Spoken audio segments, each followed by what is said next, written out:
I would like to invite to this stage to open this meeting Dr. Sophia Werner from SSPA. So she is a chairman of ITTC for combined EFD and ASD solutions, and she will just have a few words about ITTC and her development.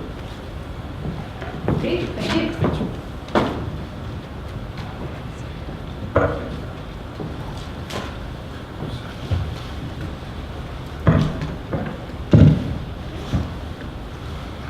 Okay, hello, so I'm Sophia Werner from SSPA, and I was asked to have a short welcome speech.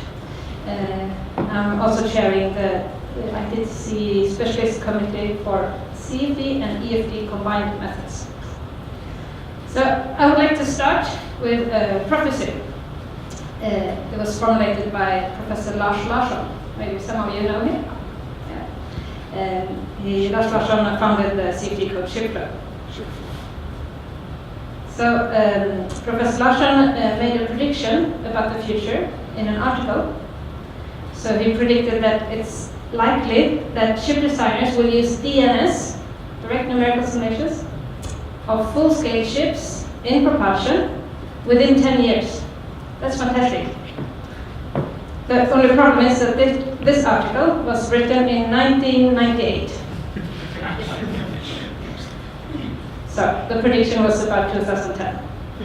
And here we are today, 2019, and asking ourselves how well we can predict full-scale propulsion with RAMs. Or anyone is planning to use DNS? No. And the reason why we have to ask this is, of course, that we don't know yet. We simply don't know, at least if we speak about the industry as a whole. I think we are all here very well aware of the problems of model testing, and especially I want to highlight the scale effects of inflow to the propeller and on the propeller blades that risks to give completely false ranking and prediction of, for example, energy-saving device and unconventional propellers. And this is very serious to the industry. On the other hand, towing tank tests can still, at least from independent tanks, give on average very reliable prediction of speed power curves. And that has, as for example shown in the previous full-scale workshop, not yet in general the case with RAS. But the speed power prediction of new ships is not only a very interesting academic research question, but it's of course very, very important for the industry, and it's used for the EEDI, it's used in legal contracts, and it's in fact important too when we all try to reduce the CO2 emissions from shipping. So it's very important that this prediction can be done correctly and reliable. I think we also all believe in that physical towing tank test will at some stage be replaced totally by computations of some type. It might not be RANs sometime. But the question to me is not so much when this will happen, but how the transition will be. We can take a very safe way, or we can take the unsafe way with a sudden shift before the industry is ready. And I'm afraid that that would decrease the accuracy and not improve it in general. Another question is how our clients, the ship owners, without any deep hydrodynamic knowledge, can be confident and judge whether speed power prediction is reliable. I mean, to build a towing tank, it's somewhat time-consuming, at least, and that gives some commitment and maybe some self-control, whereas today anyone can buy a laptop and a cracked flow solver and go out and sell predictions. And I think there are many clients who would not hesitate when they see the price tag of the latter and cannot distinguish from the real thing. we discuss full-scale safety work and scaling problems in ITDC, in our committee, or in industry, or at the universities. No matter what subject we start to discuss, we always end up with the same dead end, lack of full-scale data. Do you recognize it? Yes. So we can't stress this strongly enough. We need all kinds of high Reynolds number validation data. Simple geometries, resistance, how that could be done, I don't know. Cell propulsion, different ship types, different propulsion types, and so on. Well, we have already a lot of validation data for model scale. And there are reasons to believe that full-scale CFD is easier in some way than model-scale CFD. Or at least we believe so, or we hope so. But belief and hope, that's something that belongs to religion, I think, and we have to know, right?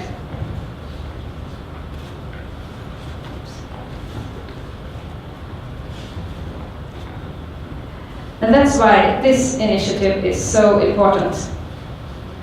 Together here, we represent a large part of the industry. We are not here to do any propaganda, I hope. We are here to take together one more step on the safe transition way. And that means to me that we will, with truth, honesty, independence, we will improve the accuracy and not risk it. And I think that our clients deserve that. And I think that our climate deserves that. And with those words, I would like to thank the organizers for bringing us together. And I would like to wish us all good luck with the work. Thank you.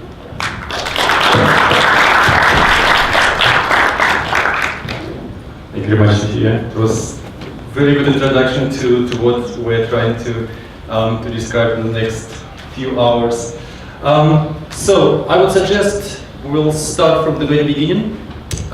First of all, it's Sophia with a very short introduction about the main reasons of why we're here.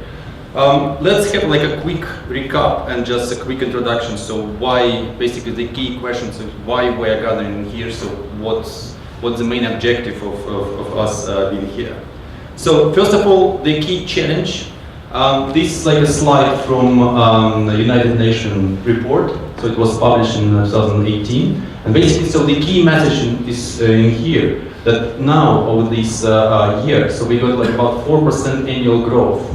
This is the fastest growth within 5 years for the seaborne trade.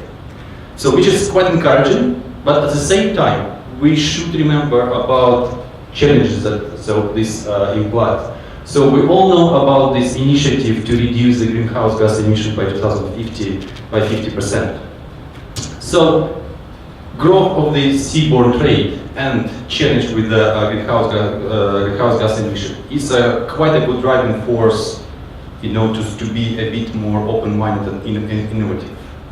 About the urgency, so even though this greenhouse gas emission is like 2050, so it's long time ahead of us. So still, IMO, they're pushing quite hard in order to develop this, like at least a framework to better understand so how it's going to be handled. Just recently, in August 2018, RINA, the Royal Institute of Naval Architects, they submitted a paper to IMO. And basically the key message of this paper was about, all right, yeah, so we have to do the energy efficiency devices and energy efficient ships. But the key message, you know, how do we know that this ship is indeed energy efficient? So what the framework, what the measure, what the benchmark, you know, should be used in order to understand this kind of improvement. And finally, Sophia mentioned her work at ITDC. So this is a slide, I took this picture in 2017 in Bussy. And basically the message is in here is advanced CFD plus full-scale data will give us a more reliable procedures for propulsion. So bearing this in mind, we should just quickly recap the current challenges that we have in the industry at the moment. So the usual approach that employed by the designers. So the usual design process starts with CFD, this with usually model scale CFD with hull optimization. And so we know about this uncertainty that CFD brings to the user. So first of all, it's lack of usually the shape scale validation data and the lack of best practices. Then usually the best design is set in a turret tank facility. And again, turret tank, as mentioned before, so there are some principal limitations like scale effects. And finally, once the vessel is built, the vessel goes for the sea trials. And again, for sea trials procedure, so it's still a lot of challenges and uncertainties about, let's say, the sea state estimations and so on. So the good, I had this like personal story when I was working for Lloyd's Register, and I was in trials in Asia, and basically, so we had to put in the table the actual value of the sea state. So basically, we have to put the wave height, and one person said yes, it's 1 meter. Another person said it's 2 meters. The question is, so which value should we put to the table to get the EEDI? I can see that people from HHI, they're smiling about that. So I think so this kind of problems resonated with all of us. So the model test, yeah, indeed, it's great. It's physical measurements. So you can actually see the environment, see the vessel, and see how this vessel performs in the diving deck. However, the challenges like scale effects, it's a principal and fundamental challenge.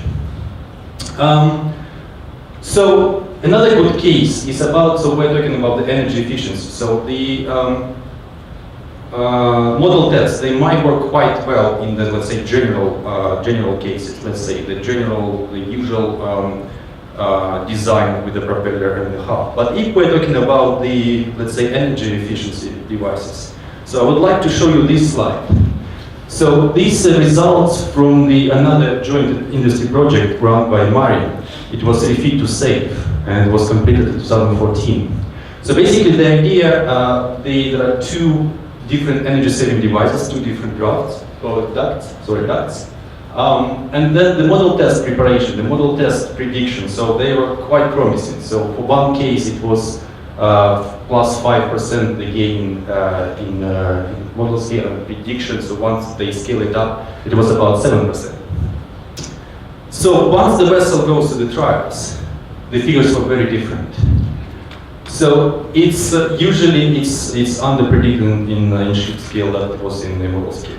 So bear this in mind. So basically, if you are talking about the model test prediction, so how accurate it is, how accurate you can deal with actual prediction of energy saving devices. Full scale tests. Again, so usually we consider this like as a final confirmation that the vessel is either great or maybe not great. So the challenges, yeah, even though so there is a very well recognized standards, ISO 15 or 16 about how to perform that. So it's in ideal situation it required the very calm water condition, which is in reality is not always the case, because if the vessel has to deliver the vessel at a particular time, so we cannot wait for the good weather to make these ideal trials. And just to challenge this the standard, which is, as I mentioned before, the like industry recognized standard for the speed and power trials. As I mentioned before, it's allowed by the standard to have these observations by these multiple experienced mariners, and basically so have these agreements of what put this in the table for the post processing. Is it an uncertainty? Yes. Again, about the drafts. So strictly speaking, there is like a method, so basically the draft should be within 2%. But again, the question is how to measure that. So if there is like a very good technique to measure the draft marks. So for some cases, you know, they use just, you know, the stick with just measure the actual draft with the stick. Or it could be like cameras, but still, so it's just added this uncertainty to these relations. Sorry, to the trials. And again, you see this like paragraph 7.3. It describes, yes, the hull has to be cleaned. And then there is no actual information, so how, to which sense, you know, so how accurate it should be, so how it should be measured, and so even though, yeah, the standards is in here, but is it enough to use this, well, first of all, for trials, and then second, is it enough to use this as a validation tool? Because for, let's say for the roughness, it's a key question. So what kind of roughness will you use in CFD? Either this hull or clean hull, as we said, clean hull. Another, once I'm talking about the using this data, the safety data for validation, the key results that we get from the trials, it's basically usual speed, RPM, and power, nothing else.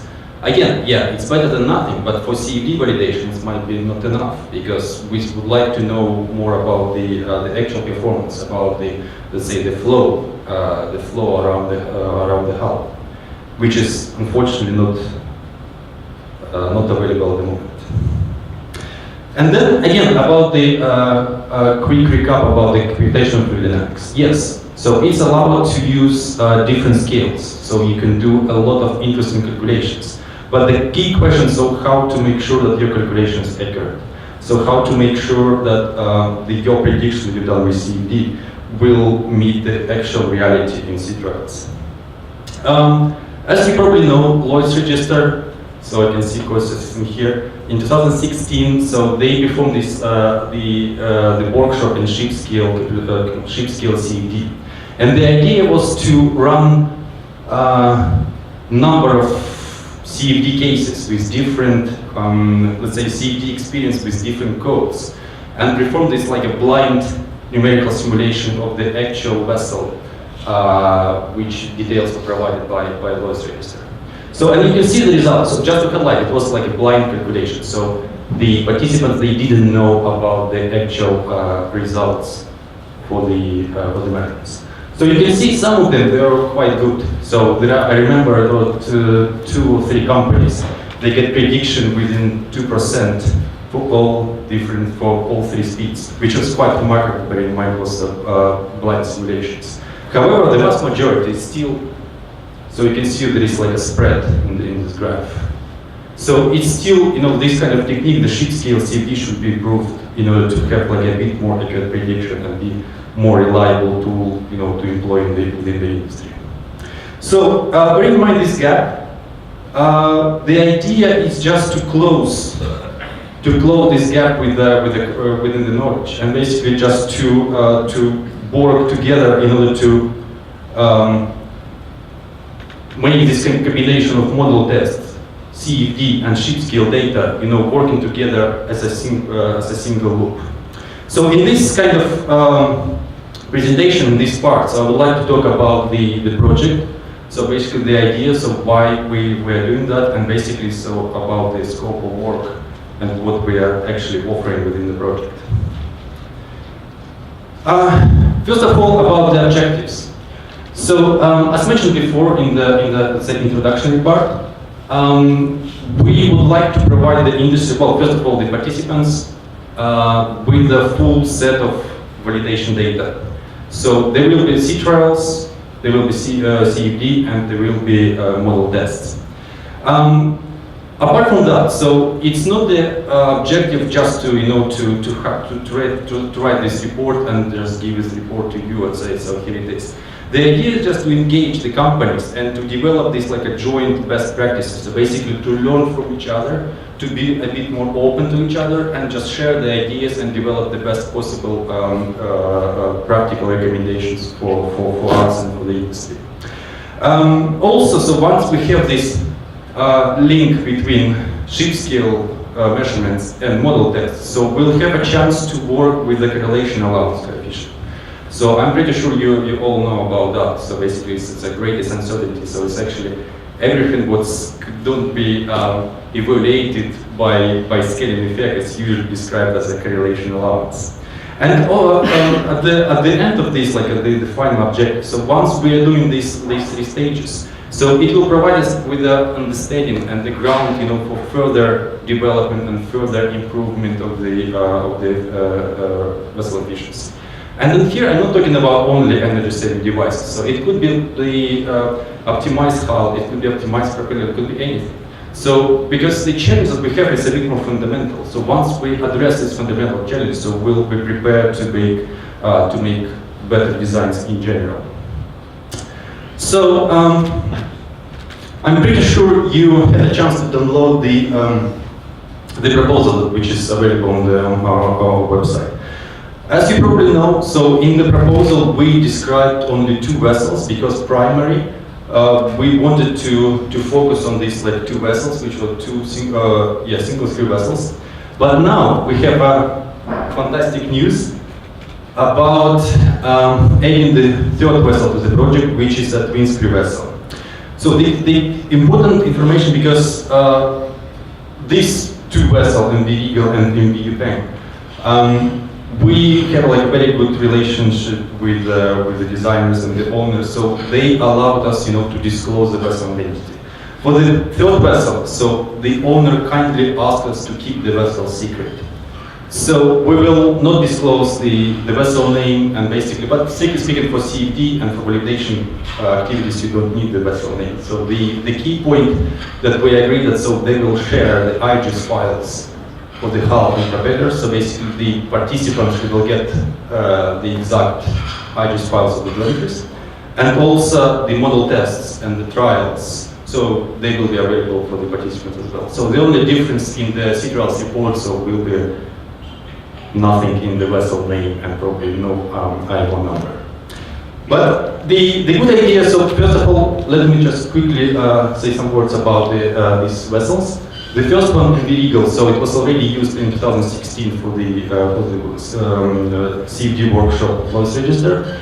So apparently, we still have good relationships with the owner. So even though we made some crazy tests in 2015 to make this workshop happen, we still consider this vessel as a good subject vessel for this project. So for this vessel will be very comprehensive measurements will be performed, and we'll speak about this measurement a bit later. The second vessel is slightly different. So even though it's also a single screw vessel, so she has a bulbous bow. So it's a quite a general design in these days, and that's why so it's quite important to know about more and to know more about this kind of vessel. And as I mentioned before, the 3rd vessel will be the passenger vessel, the twin screw vessel. So the general, so we already kind of showed you this mention. So even though traditional approach is to perform the model test before trials, so in here within the project, so we make this, let's say, step backwards. So the idea is the key message for this project, or the key outcome. So we will make the trials first. So we will know exactly the speeds, the drafts, all the conditions, and then once we know all this data will be replicated in another tank. So basically, once we have these like 2 data sets, it will be direct match with the drafts and speeds and everything else. Because what we usually see in the current procedure, so if the model test is done, they could be done even like with stock propeller, and then on the trials, the speed is different, draft is different, and how it's quite difficult to compare. For the ship scale challenge, so first of all, we will use this wave buoy developed by Martin to have like a very accurate information about the sea state. And also we'll have these very comprehensive data sets from both instruments and Marine. So we have these presentations today from Marine and from both instruments, so I will not spend much time on that. And then finally, so once we have 2, let's say, data sets of model tests and trials available, so we'll have this, say, the third set of data will be CFD investigations. And basically for this task, it could be done whatever you want, like grid-dependent study, time-dependent studies, different simulations with, let's say, with the propeller, with the actuator disk. So there is no limit on this task. So So, and as I mentioned before, so the key message of this project, so we're trying to make this, I would say loop, but we can call it triangular between the model tests, CFD, and full-scale measurements.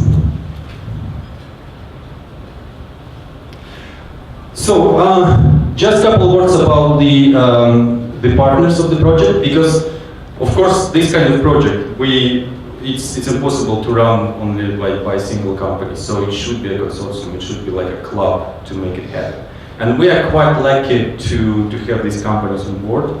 First of all, well, Marin is the key representative of this team, because Marin is very famous by its GIP projects. So a lot of GIP projects like Propeller B series, so and STAIMO, so they was developed within GIPs. And now, so we're quite lucky to use Marin's experience in GIP management and organizing, and use this experience for this project. I'm pretty sure you will like this. You will like this slide. So currently we have about 40 companies confirm their participation in the project. So, and you see it's quite a good company, I would say. We're very happy to see these companies from, coming from different locations. We have a lot of participants from Asia, from Japan, South Korea, China, Europe, of course, and North America. Within, I would say, Canada is so far it's the only company from North America. But still, so it's quite a good list of companies. And so once we made this announcement in September last year, and we got this list, basically within quite a short period of time. So it's we kind of understood, yes, indeed, that so the project that we are trying to launch, it seems very important if these companies, decided to join and to be part of this initiative. So, do you have any questions at this moment? Shall I proceed further to the scope of work? Great. So the scope of work, as you've probably seen in the proposal, so let me briefly describe you what's going to happen in here. So as a usual GIP, we usually start with the literature review. So the first task is about this, just to understand what's happening in the industry. And the good situation now that there are quite a few GIP projects, let's say, refit to safe, which were run by Marin. So they were completed a few years ago, and now after some years, so this data becomes available to the public. So now we can dig out to this data and get access to this data and understand what exactly was investigated a few years ago within those GIPs, and use this data, to create this like a basement for our research. The second task is, as I mentioned before, so the trials on Envidigo. But here there is one important point. If you probably remember, or maybe so for the workshop in 2016 for Lloyd's Register, so the condition of the vessel was in ballast draft. Well, that time it was like a very first attempt just to make this project, just to get the full-scale data available in the public domain, and we actually didn't know, so where it will be interesting, important, and so.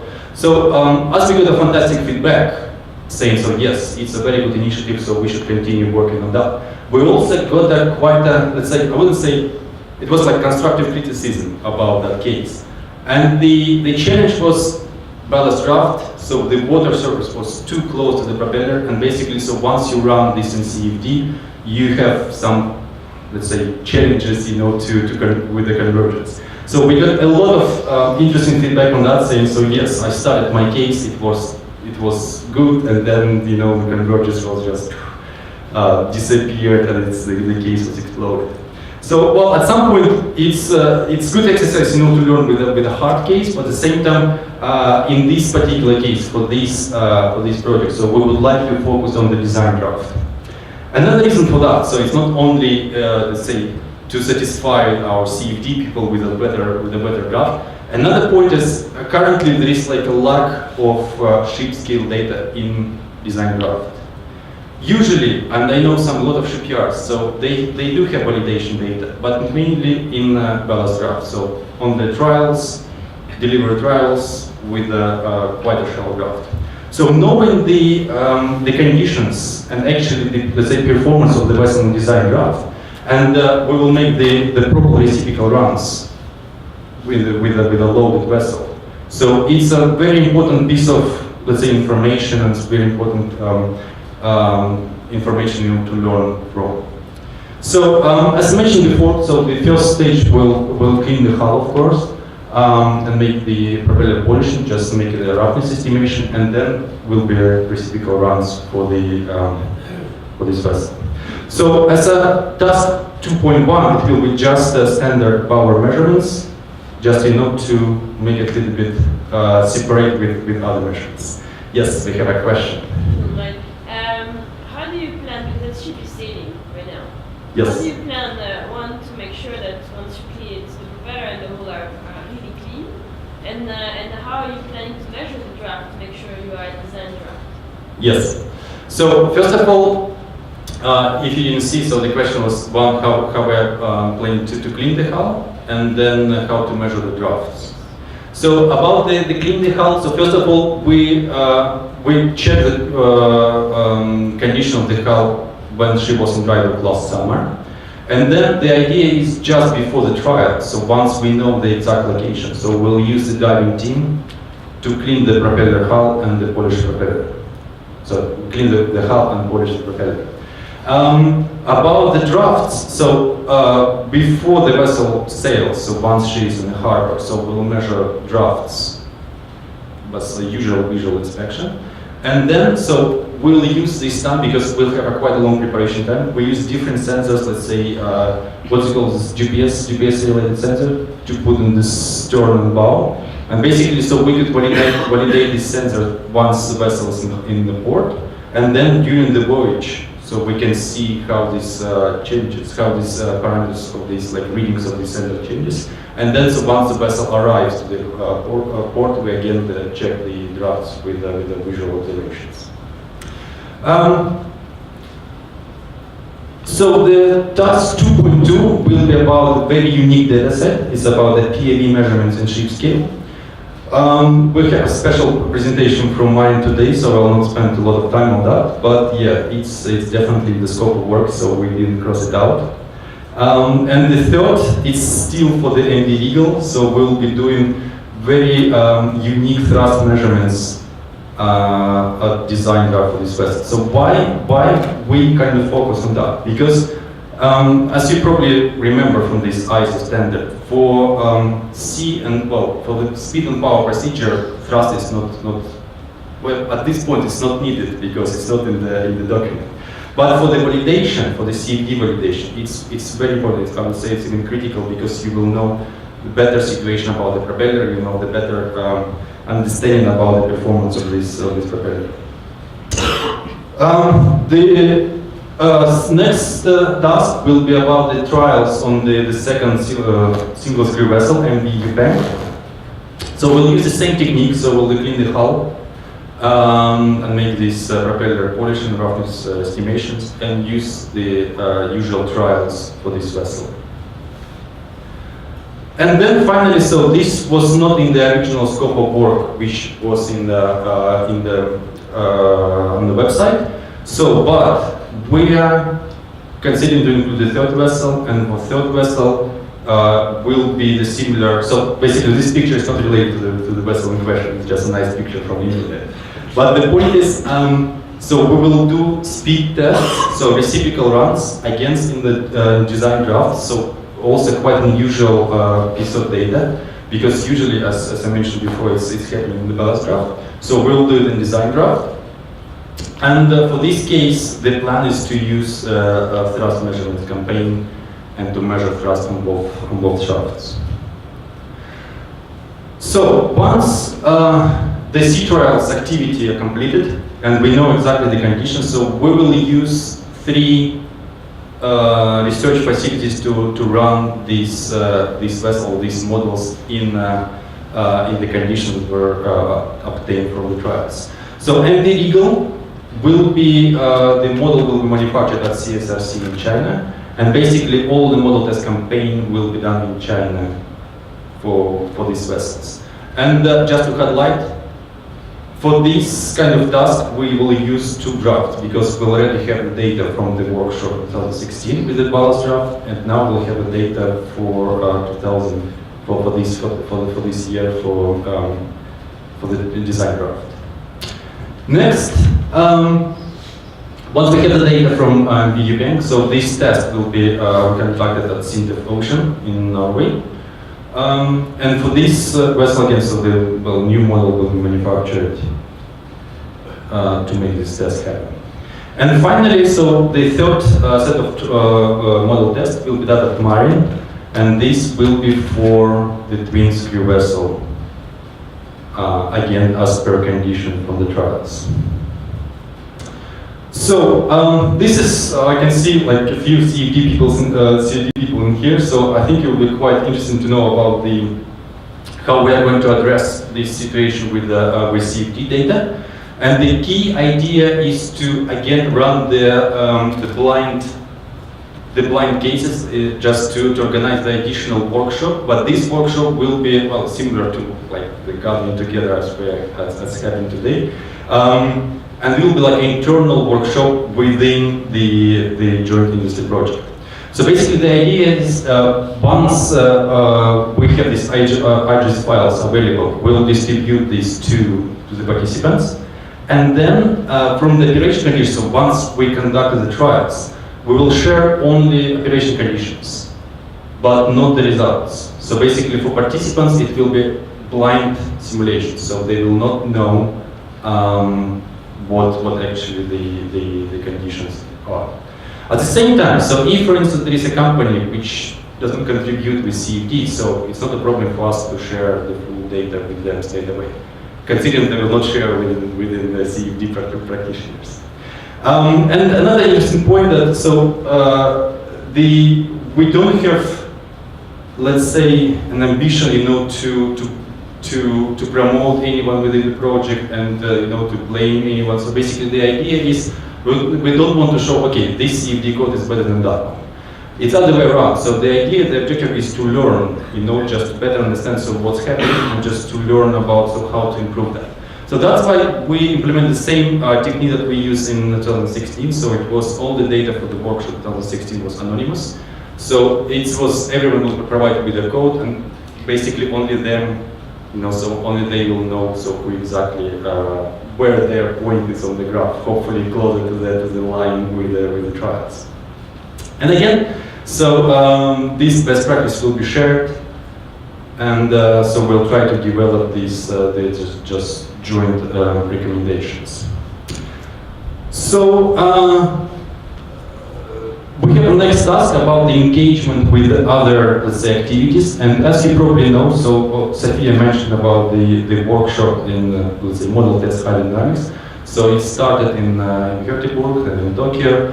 And basically, so the next one, I presume it's still not decided, but in 2020 or 2021, so it's around that time. So it will be in Wageningen, and so Marin is a core organizer of this workshop.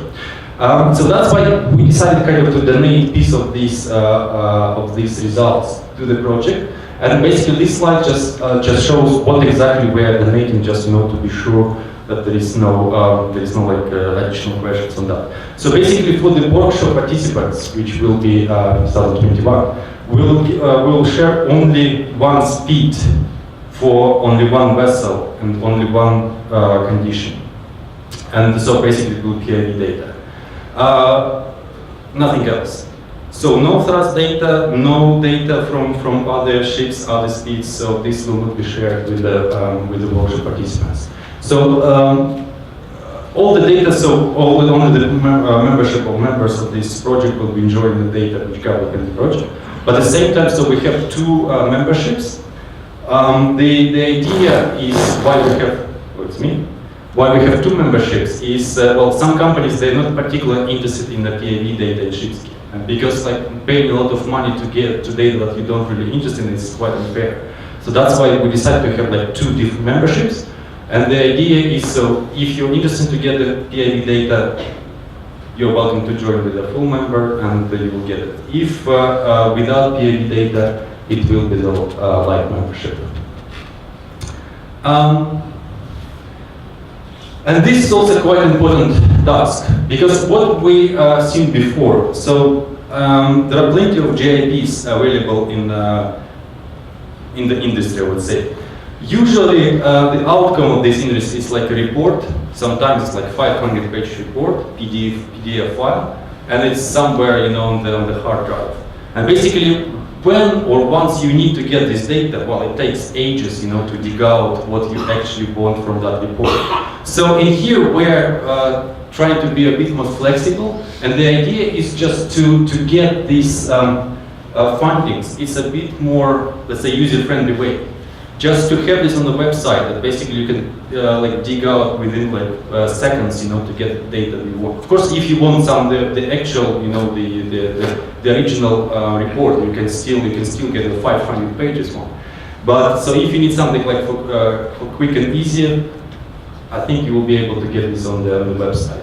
And also the idea is just to have this for recommendations development. So it's important to have this kind of team and let's say community, you know, to share the data, to share the ideas, and just to prepare the best practices and recommendations. So this is just like a consolidated website, or sorry, consolidated page, and I'll just point out so what exactly the participants will get from the project. So as I said, for the sea trials, so it will be 3 reports from 3 vessels. And for MV Eagle will be additional data set with the PIB data, which is quite unique.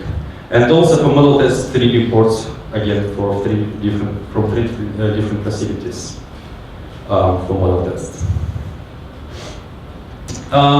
Any questions at this point? Yes, that's right.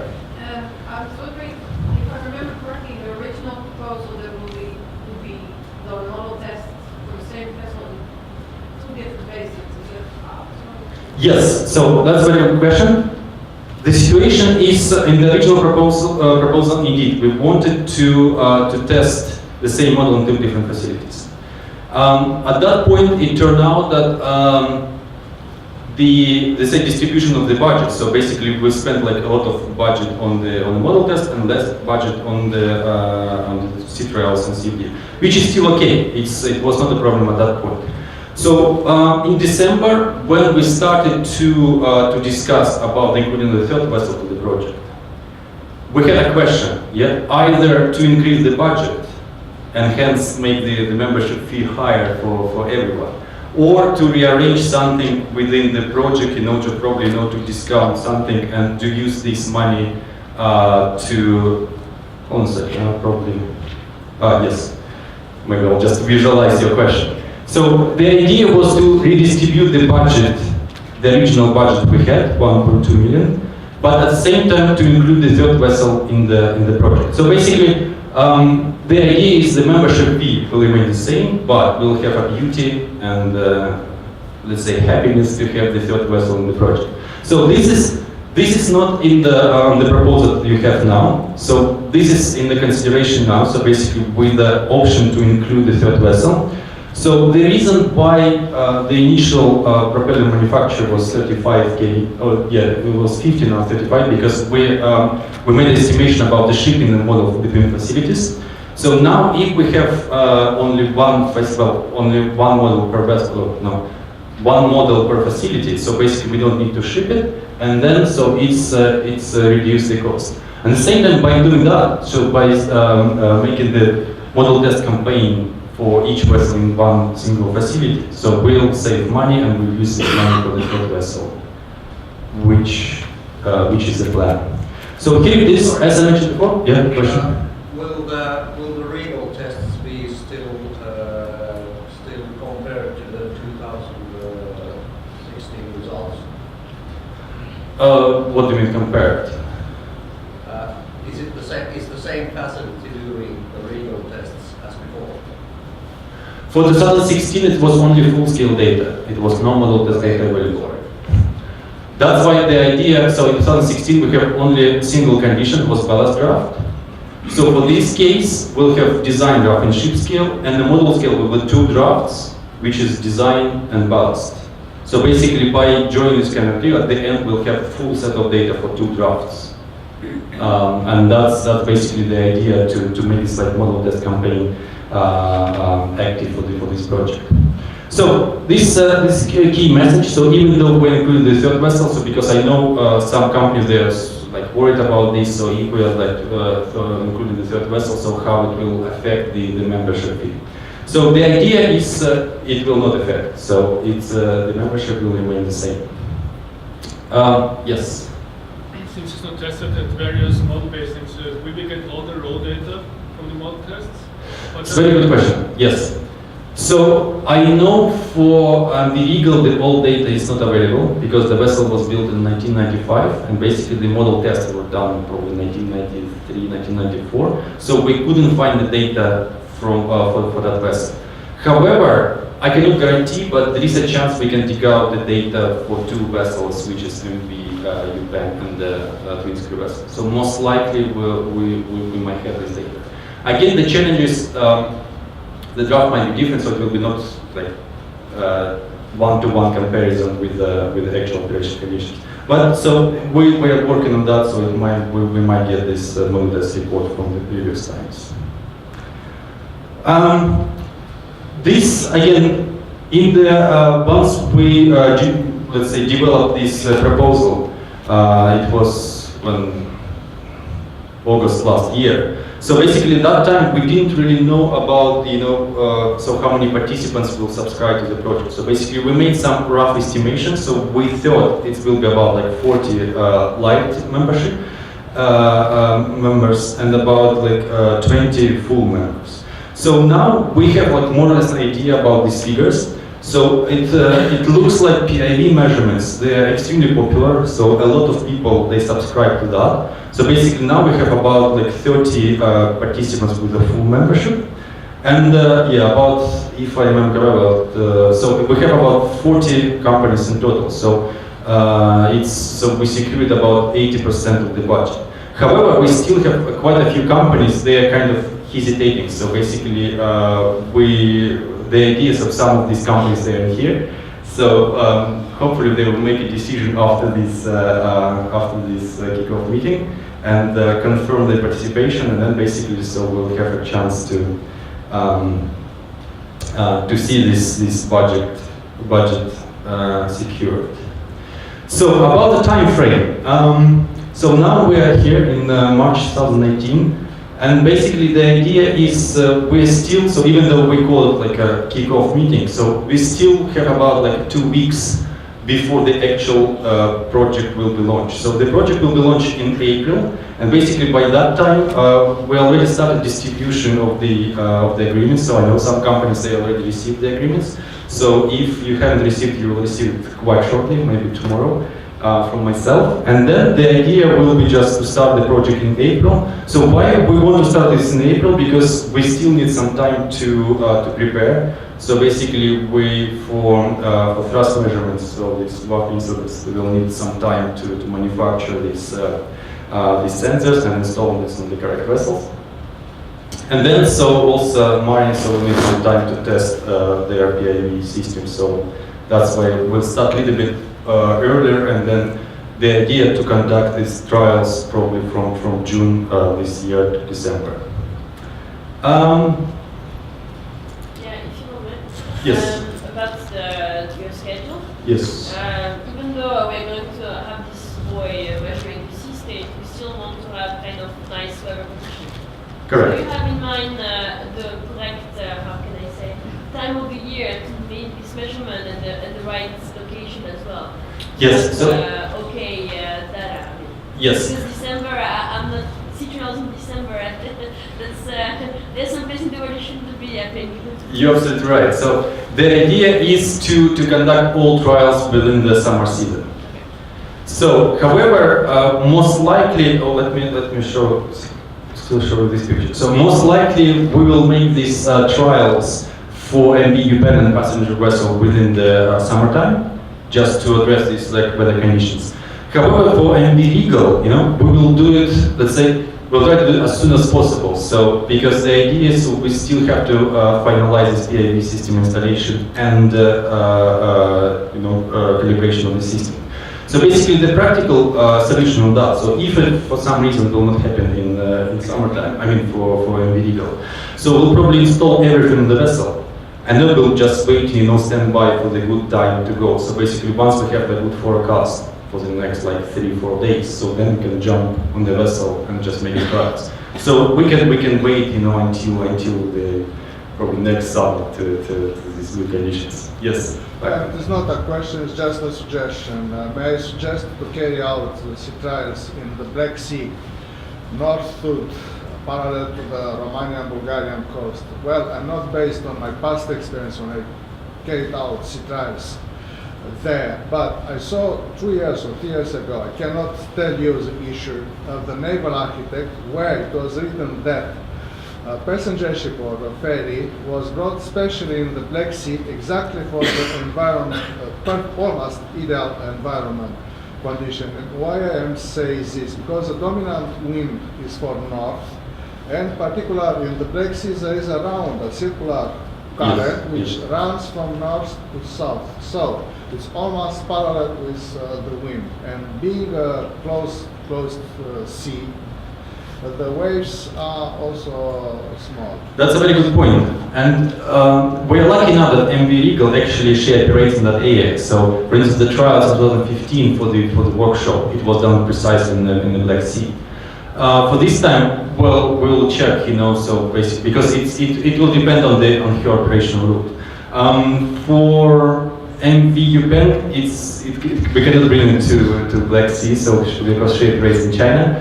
So it might be quite expensive, to bring it to Black Sea. And for the passenger vessel, yeah, it's probably quite challenging to be to that area. But of course, so we'll keep in mind, and we'll just just be closer to the trials. So we'll just understand what is the best time slot, because the idea is, of course, we live in the real world. No, we cannot predict, weather condition and wave height within half meter, But what we can do our best, to make it as accurate as possible. So that's why, we install the equipment well in advance and just wait for the reasonably good condition to make the trials. And because even though it might be not ideal as it was, for instance, for the legal before, but the idea is, so if we just make these reciprocal runs, so back and forth, it will hopefully, cancel some uncertainties with the current and other environmental conditions.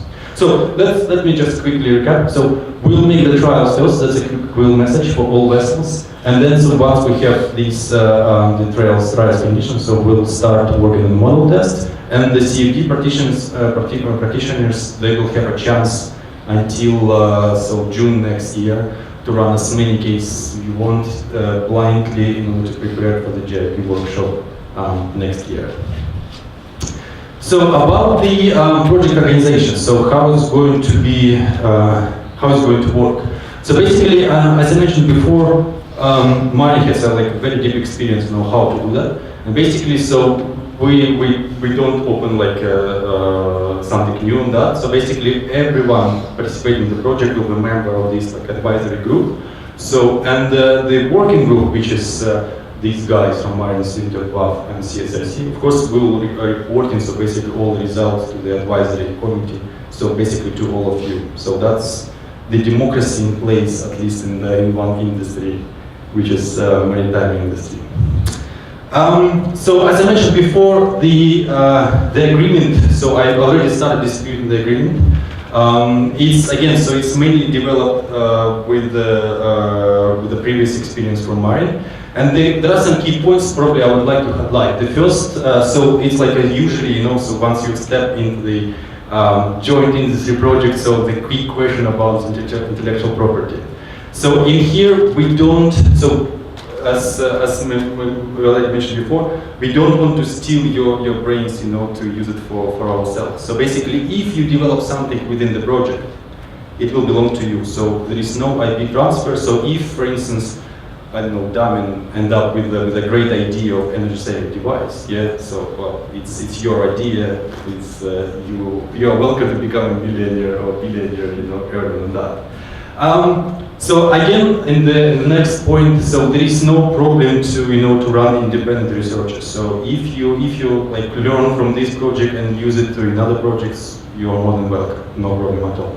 And another point, so for these companies who are still thinking whether to join, Marine practice is so there is like this late participant option. So basically, you can enter the project at any time, even after the project launch, but the membership fee will be 20% higher. It's just to motivate the company to join before the project starts. So because we will start in April, so these companies they still have 2-3 weeks to make a decision. Any questions? Any questions at this point? Yes, Buka. Yeah. Go for that. Thanks for the overview. I mean, the work scope is amazing, and also I love the idea of having a Slack group. That's very good. I was just thinking, it's probably too much, but since you're doing all of these trials and everything, did you consider maybe for regalship just doing it on, you're going to do it on design draft, right? Yes. Just doing it for a few different trims in order to validate full-scale trim optimization, but that's probably too much, right? It's a very good idea. The challenge is, so every time I call the ship owner and say, listen, we have an idea, to do something. They said, because, I think once Marin they make a presentation about what kind of installation they are going to make of this vehicle. So I don't think we'll ask, anything more because basically, so I'll just, open your eyes. So you've probably seen this picture. We already installed the window for the PID measures on the vehicle, and it was done last year in last summer in the dry dock. And basically, so once you are talking to the ship owner, say, oh yeah, we'll come and install the window. They say, all right, yeah, it might be a window like that, so it should be okay. But when we brought the window, it was like that. And we said, so we'll install this, in the shelf plate just above the propeller. They said, oh my goodness, what's going to happen? Because it's a huge one. And now I understand, so its window is only part of the deal. So I think the presentation from Mario will see that it's only the beginning of the story. So if we still have a good relationship with the ship owner, so we might use this opportunity in the future. But let's be realistic. So it might be quite challenging. Any questions? Yes. Our department is very interested in some way to hide. But this drone video recording is for observing the shipwreck. Yes. So basically, in the budget, we also included. Most likely we'll perform these trials during the day. Yeah. And basically, but currently it's not not that expensive to have a drone, to record the actual movement of the vessel. So we'll probably we'll probably include this in the proposal and basically the project. So the idea is to have these drones videos and recording the maneuverings like release and turn and so on. Yes, Damin is very active today. Yeah. That's great. I love to talk. I love to some of my own voice. To come back once again to this nice discussion about the Black Sea environment conditions. Wind load is a thing as well, to take into account. I haven't seen much though, or maybe I'm simplistic. What kind of measurements are we going to do on wind? On the wind direction and on the wind load of the vessel. So unfortunately, well, for new vessels, they're equipped with quite a good sensors like anemometers, and so we'll use this data. And the Eagle, because she's relatively old, so the anemometer is not, let's say, up to date. So the idea is to bring us as many equipment from Marine, and I know so they have quite a good kits for that. And basically, so for the speed tests, we'll use the state-of-the-art modern equipment to measure the wind direction we load. Yeah, did I answer your question? Yes. This model scale, the hull wake measurement is made by this PQQ or is made by PIB? For model tests. In model scale, this wake measurement. Yes. That's a good question. I think so. For MV Legal, it will be done at CSRC. I think they already employ the PIV system, but I can double check. If I remember correctly, it's a bit. They do the weight feed measurements with Raman propellers, right? Well, basically the idea is, yes, so for the, during the trials, so we'll make the PIV measurements in ship scale with the operating propeller. And basically it will be interesting, to see whether we can do something similar in model test to compare basically how, of course, we're not talking about the nominal and effective weight, because in the effective weight, so it's used with velocities there subtracted, but here it will be like a full velocities in the flow. But at the same time, yeah, it's maybe not ideal, but it's a good idea to compare with model test data. And it's even more interesting because in CFD, you can also have the same challenge. You cannot have this deduction of the reduced velocity, so you can compare like to like. So what's your measure in PIV in ship scale will be done in CFD. You can get the same points to measure the actual speed. And yes, here. So maybe a bit boring, picky economic question. Yes. So the twin screw JoRes hub. So the project will pay for building a model and doing some quite expensive model tests. So the ship owner, have they not built, or the yard, have they not already built the model and done some model tests? They have, and we are definitely considering to reuse some of the models. For instance, for MBU pen, yeah, it's in the list. So basically, the idea is we will try to save money, if it's possible. So, but at the same time, we just, to put this like, let's say, the worst case scenario. So, if for some reason we cannot reuse the models, we will have to build new ones. But as I mentioned, so for at least, yeah, for UPenn, for the UPenn, so we can get the, most likely we can get the geometry, the existing geometry, so we can reuse it. The twin screw vessel was a new vessel? It's not, no, she's not very new. Unfortunately, I cannot disclose more information yet, but she's not very new. More questions? More questions? Yes. Yeah, so thank you, it's a very nice project, and something we see with validation now is that we don't really know the accuracy of the data. Are you going to make an effort to kind of quantify the accuracy in the full-scale results? You're talking about PIV or just general? Yeah, in general. General. Yeah. We are so happy that they contributed to this project of Marian and Love Instruments. So regarding the Marian, I'm pretty sure so they have this in scope. So I think it's better for Heis to answer this question. And let's keep this question, so we'll ask these guys when they have presentations quite soon. No more questions? Right. Okay. So. Before I give this floor to,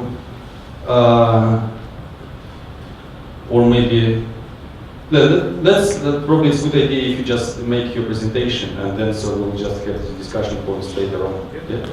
All right. So thank you very much for this. I will come back to you shortly. So now it's the turn from Marian to make this fantastic overview about PIV system. And let's welcome them.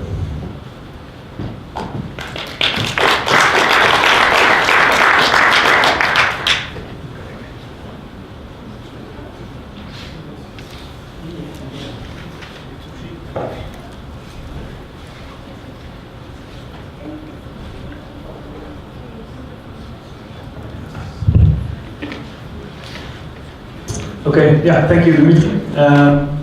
And thank you all for coming today. So I will introduce a bit about what we currently are doing at Madrid in the topic of full-scale flow measurements, wake field measurements in this case, and show a little bit of history about that as well at Madrid and our current development leading up to the JoRes project. But first off, a little bit about Madrid for whoever is not so familiar. Not sure if anybody in here. So it's a maritime research institute in the Netherlands, and we have been active since the 1930s. Currently, since last year, we employ about 400 people. We've grown a little bit last year. This is an aerial photo of our facility in Wageningen, and we have one more depressurized wave basin in Ede nearby. So a bit about my department, trials and monitoring, focused mostly on full-scale experiments, so more on the validation side of our predictions, and also a lot of commercial questions from clients who need to verify something offshore in real full-scale situations. So this can be a typical speed power sea trial or maneuvering trial or anything in that direction, also gravitation observations. Typically our department also runs on the bottom right a lot of joint industry projects. Have been doing that a lot in the past. For example, the current speed power trial has been developed within a project like that and has been chaired by Marin. A separate part on the top, bottom left is our hydrostructural services. That is a subgroup within our department. Is more focused on structural issues and fatigue monitoring of all sorts. And then an example of a special campaign, so not a JP, but another R&D project that we did was a measurement of the flexing of a composite propeller blade at full scale, just to give a bit of an idea of the broad scopes of work that we do. So, as Sophia also indicated, and Dimitri, I think, landed this slide handily for me, the validation loop or triangle is often how I look at hydrodynamic problems, and I didn't feel lucky that within Marin we sort of have all these different disciplines on the hydrodynamic topic in-house, and for us that is a very nice opportunity to keep our predictions validated and improve them every time that we can. My department, as said, trials monitoring, mostly in the top area of this triangle. But inter-department in Marin, we try to close this validation loop constantly to improve each part of this triangle that we are active in. So then a little bit about what we've done in the past on wake field measurements. You can see here on the left a photo of our laser Doppler philosymmetry device, which is 2 laser beams. On the right hand part you see a bit of a sketch. 2 laser beams intersecting at some distance from the device, and in that laser beam you get an interference pattern. If a particle then flows through that pattern, then you can measure its velocity by the pulses that it illuminates in these fringes, in this laser beam. And this can allow for accurate and very long range flow field measurements. However, it's also zero dimensional, so it's one point measurement and it's one component measurement, so it's a bit of a drawback. But still, this was a promising technique for us, so we developed this whole LDV head, let's say, this device, some 20 years ago we started, I think. But we also found out that it was very difficult to use offshore, and we ran into a lot of mechanical stability issues where we found that, of course, on board a vibrating vessel and a moving vessel, and including all the transport difficulties to get the device on the vessel, it is very difficult to then align these beams in an sufficiently accurate way to get a measurement. So to look back on it, it was before I worked at Marin, to be honest, but what I've found from colleagues is they got a little bit of a headache from these projects, because a lot of times we returned empty-handed, and because there was something and we couldn't really see what, but there was something wrong with the device. So still, we want to work on this validation loop, triangle, as you may call it, and so we still seek for this holy grail of full-scale flow measurements. And about 2 years ago we started thinking again about what to do with this device and what could be an improvement. And together so how we started is revamp, let's reuse the device and see what can be improved. And in a parallel trajectory, we sort of went into the area of PIV and looked at that as a viable option or a viable alternative to this LDV. So what we in the end concluded is that PIV is inherently a more promising solution to the problem, because you have inherent less issues with mechanical stability. So you don't have these two laser beams to intersect.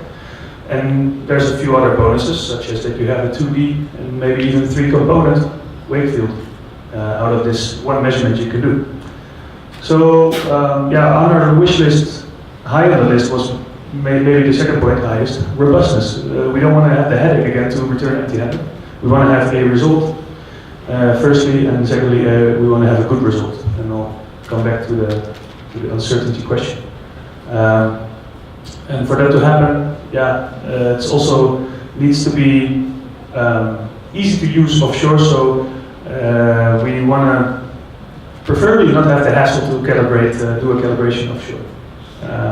And of course, comparing to model scale PIV and PIV as we know it in wind tunnels and in towing tanks, we are looking for in comparison to that, a long range, larger scale application. So that is a novelty.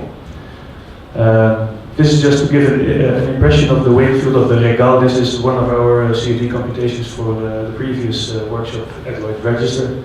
So just as an indication of what we're looking at. So the inflow, this cut on the right hand side is just in front of the propeller.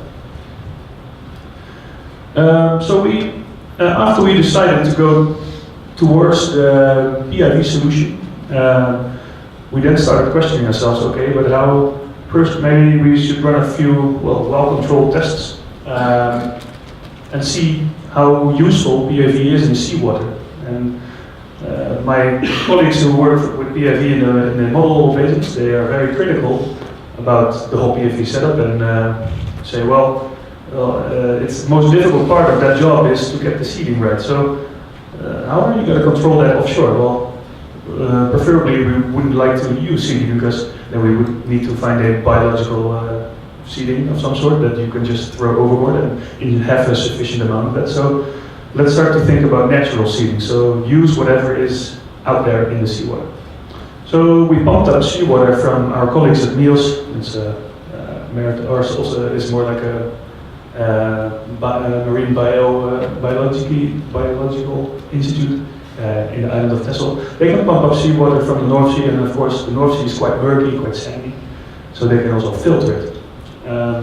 But anyway, so we got a few of these smaller blue drums you see in the photo into a small basin type with a window for lasers and cameras. Just see what can we illuminate in seawater. And actually, this is a filtered, unfiltered seawater looking through that window. Yeah, the results were quite encouraging in this first lab test that we did. So we were quite easily, we could extract a vector field from it. So the second example shows you a little bit more action. So this is a cross section of that small basin, let's say. And we put a small aquarium pump in there just to generate a jet. Yeah, and this is just using whatever is in the seawater, not adding anything. So that worked out quite well. Also at already quite a distance, but the limitation of using this first small setup is that you can just either you have the path of the laser go through a longer distance or the path of the camera, and not both. So then, of course, came the next question, well, does it work at a sort of a larger scale setup that we would like to use at this first application on the motor vessel Regal? So, looking at the drawings of Regal, we decided, okay, it needs to be able to measure up to 3 meters away from where it's positioned near the hull. And yeah, a decent field of view would be nice. So we had this containerized basin, and then we had a truck coming in from that other institute, and we loaded the whole basin up with a truckload of seawater. And this time around, we also went to the extra effort to double check and verify that we have a representative type of seawater. Because the Eastern Mediterranean, the sailing area, and the Black Sea, the sailing area of the Regal, is of course different than the North Sea. So we did a little bit of research, and NEOS helped us out with it, the other institute. And they used different techniques to check the particle content. So not to go into too much detail, but one of the techniques they used, and I'd like to show that here, the picture, I think it's an awesome picture. It just uses a camera, and every time the particle comes by, it makes a shot and has an estimate of the size. So you can see organic life in here, but also still sand. But anyway, from all these techniques and their comparison to literature, they concluded that the concentrations and sizes were comparable to this open ocean or Mediterranean Black Sea condition. So, okay, that gave us confidence that whatever result we would get from these tests, yeah, this should be representative for what we will see in the test with the regal. Then the first test we ran in that containerized 6 meter by 2 meter, 2.5 meter basin is the drop in laser power that we have per meter travel path of a laser through the water. So we have unfiltered water from the previous test. We have heavily filtered water on the top end, and in between we have the test also from the second from the larger basin, and yeah, makes sense, and it's also repeatable. So and it follows the expected power law. So okay, it was a good for us to know how much power do we lose in seawater of this type. And then, well, this is just to indicate that also here, it's a bit of a vague, it's a picture on the screen, I know, but it's just to show that unprocessed, you can already see that what we illuminate here, yeah, for PFE guys looking at those pictures, they become very happy, and without even post-processing or filtering anything. Yeah, this is already encouraging, and it seems like we can have a nicely seeded image and get some vector fields from that. Example of that is just, so this is a low-speed PIV system. This is recorded, I think, at something like 12 hertz.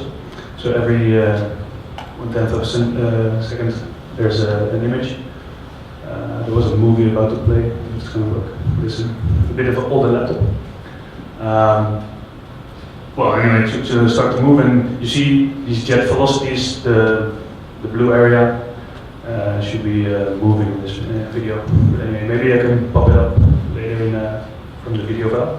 Can you try again? You just press again. I crashed it. Hold on. Bear with me. Maybe now is a good time then for me to see if I can show you directly the video. If I click here, it would be nice.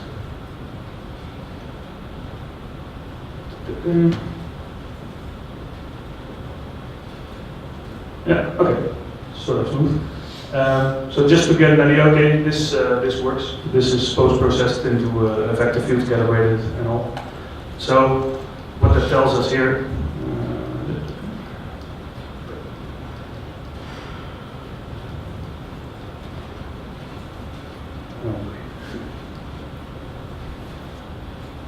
okay, it's very slow now.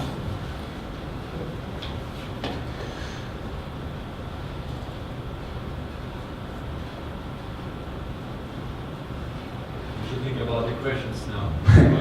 Yeah, very good. Yeah, okay.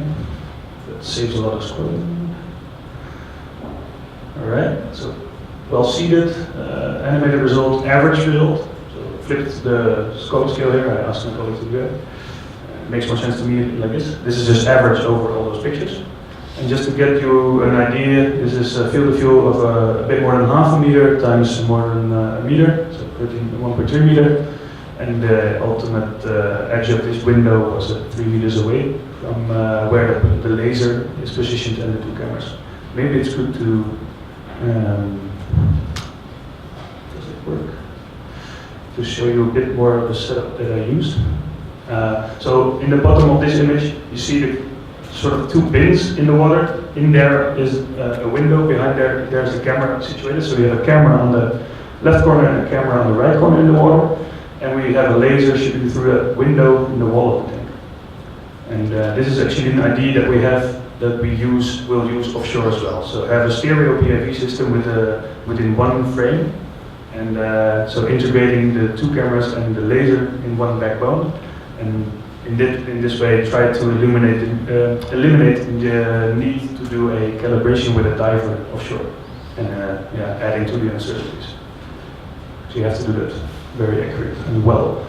So what this test, basically this last test that we did, and see what it gave us is both. Now we know that really with the relevant water and the type of seawater that we will see offshore has been verified with that water, it seems that natural seeding, yes, we can use, even though the water is really clear to the eye. There's a lot of particles still to be illuminated, so that gives confidence.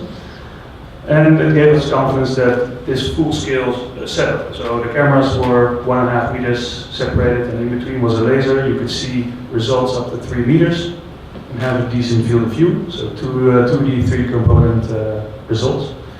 So yeah, that gives us confidence to move ahead and really start working on how we get this offshore.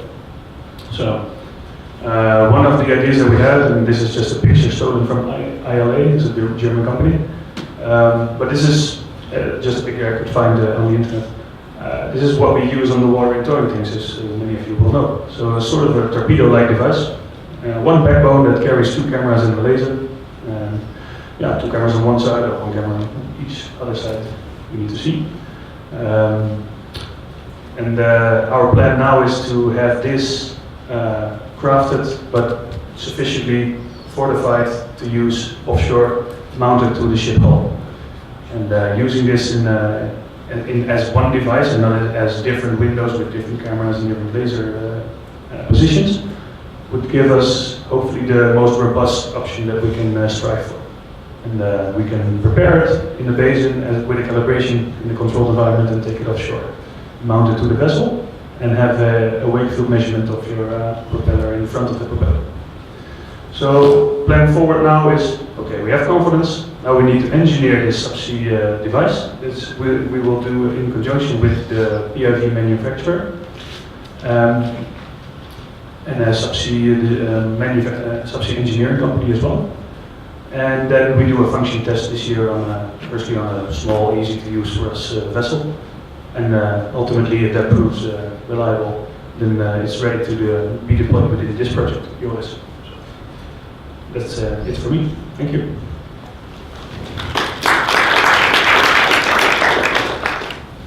Now it's time to ask the tricky questions. Questions, yeah. Hey, thanks for your presentation.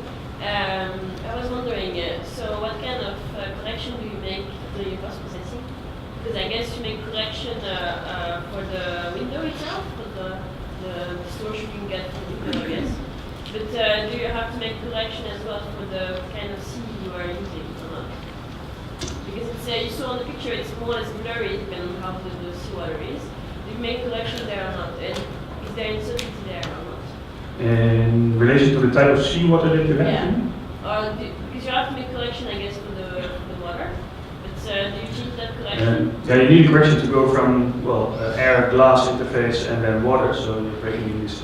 But if that varies a lot with seawater, I'm not so sure. And in the end, yeah, we calibrate at margin with a calibration plate, submerged. So, yeah, if there's a large difference in that between salt and normal tap water that we use, then yeah, we should look into that. But good point. And yeah, for the rest, most of those uncertainties are tackled in the methodology that we are using LaVision equipment now.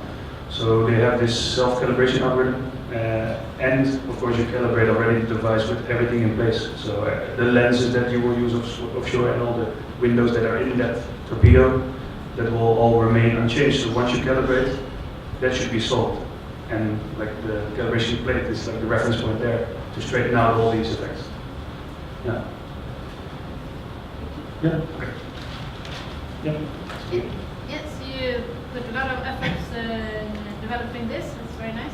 So, do you develop this only for the JoRes project, or what other applications or business or services can you see after? Yeah, good question. Yeah. Outside the Yeah, I have to see if this is once we have this functional, this tool as a functional tool, then yeah, there's a lot of joint industry project or R&D project that we can use this in.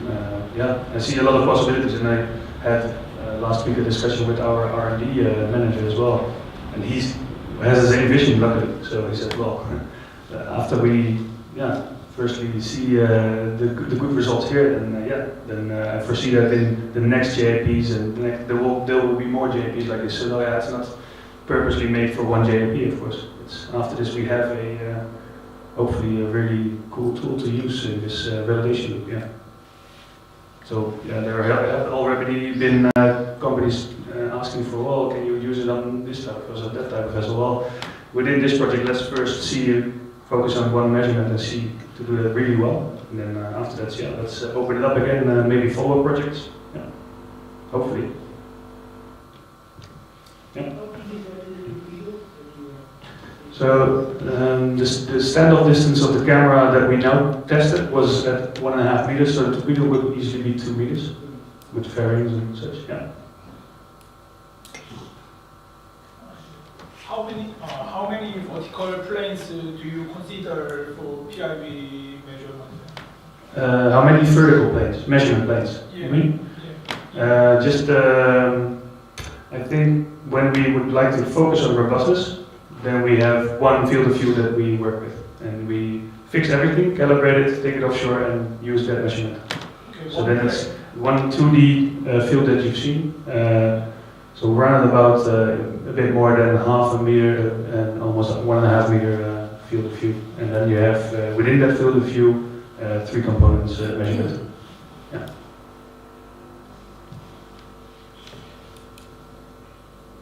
Yep. Yeah, did you compare or did you validate this kind of experiment against a very well-known velocity field? For this device, not yet. It doesn't exist in this form yet, but PFE has been, yes. No, I mean with saltwater. Sorry, with this kind of water. With the saltwater natural seeding.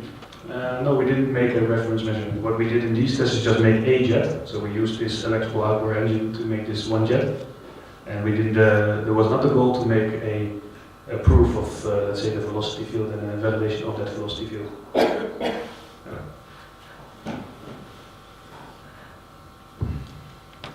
Does the budget come for the development of this torpedo from this project? No, Maren invests in this tool. Yeah. So we have kind of two, contributors. So the Marine will get money from the project, and also they will spend their own research and development budget. Mm-hmm. Yeah, we'll be paid to do the trial, but all these developments are a different project for us as a sort of an investment in measurement technology. So that's different. Yeah, we decouple it from the application in JP.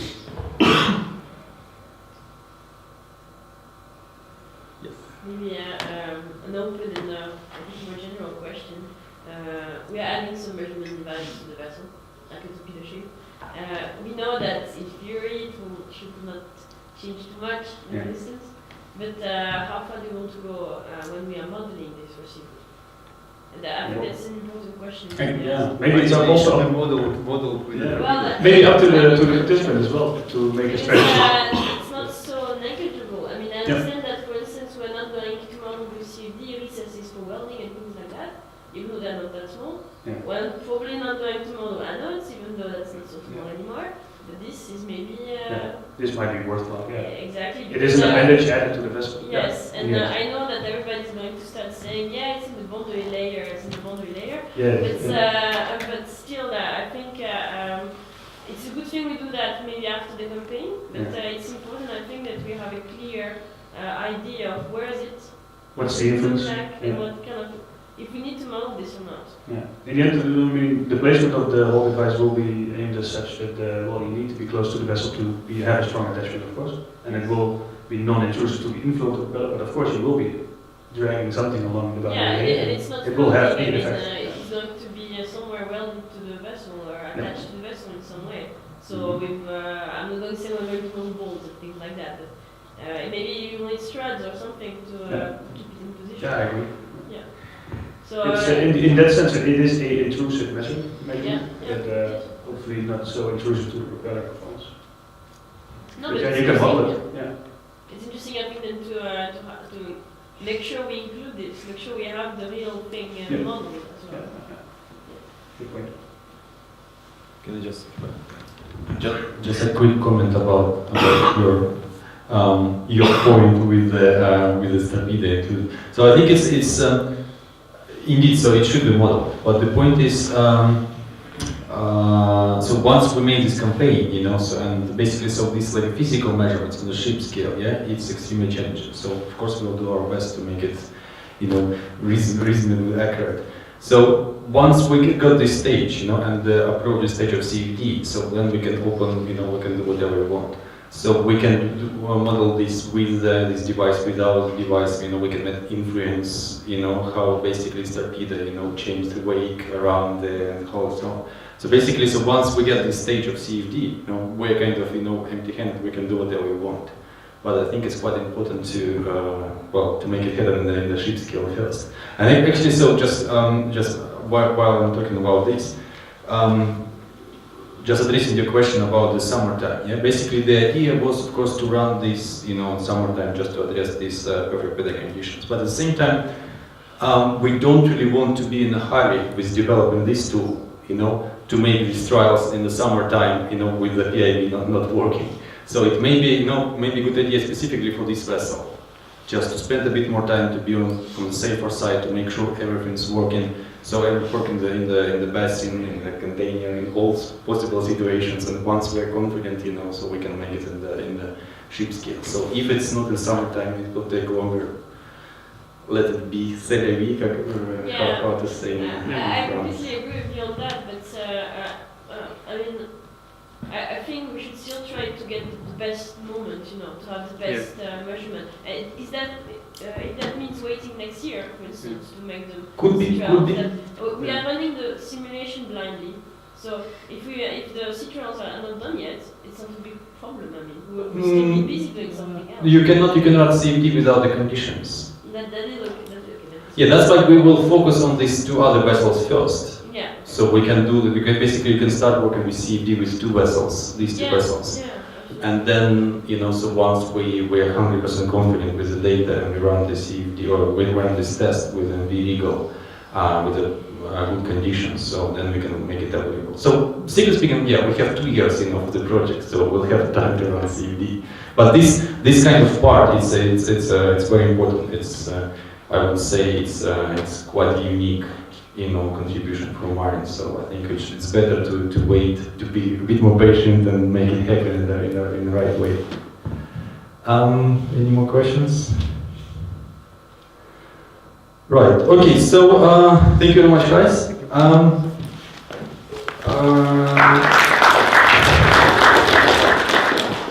So shall we have a quick break for coffee and then continue with with WAF instruments, and we also have some points to discuss about the project. Yeah, sounds good. Right. So we're a little bit earlier, so I expected to come back at about, let's say, 4:10. Yeah, half an hour should be alright. Probably there's still some sun, so I can get some tan if you want.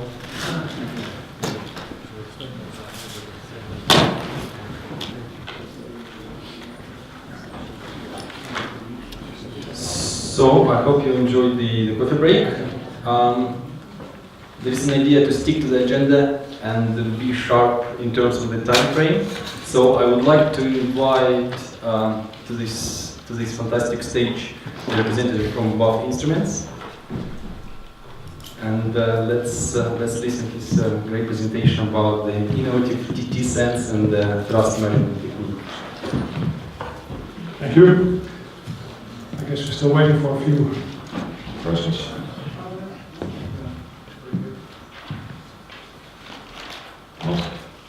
You guys, everybody in? Dimitris, everybody? Yeah? Okay. Good afternoon, everybody. My name is Erik van Ballegooien. I'm from VAF Instruments. I'm heading the R&D department.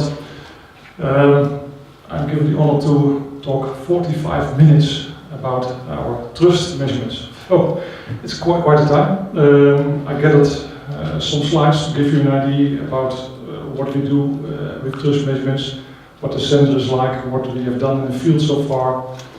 It's just a gathering of a lot of other presentations I've given in the past. But I hope in this 45 minutes I can give you kind of an overview of what's possible and what we can do here. To start, maybe not all of you are very familiar with VAF Instruments. We are part of Aalberts Industries. It's a large company Dutch stock market share registered. To give you an idea, we have 16,000 employees. We are in more than 150 countries worldwide. We as VAF Instruments are part of this group.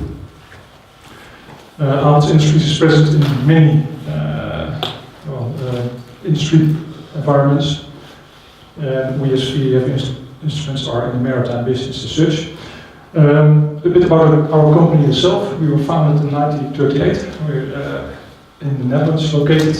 We have one office which is located in Dordrecht. You can see a picture of our office. We have about 100 employees.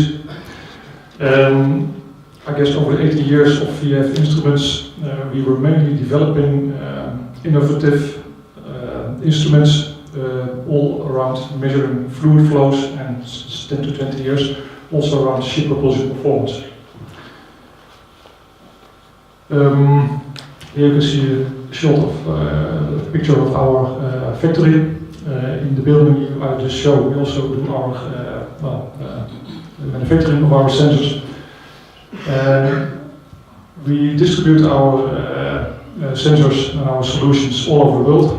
The majority is going to Asia, US, Europe, so we're a really international player.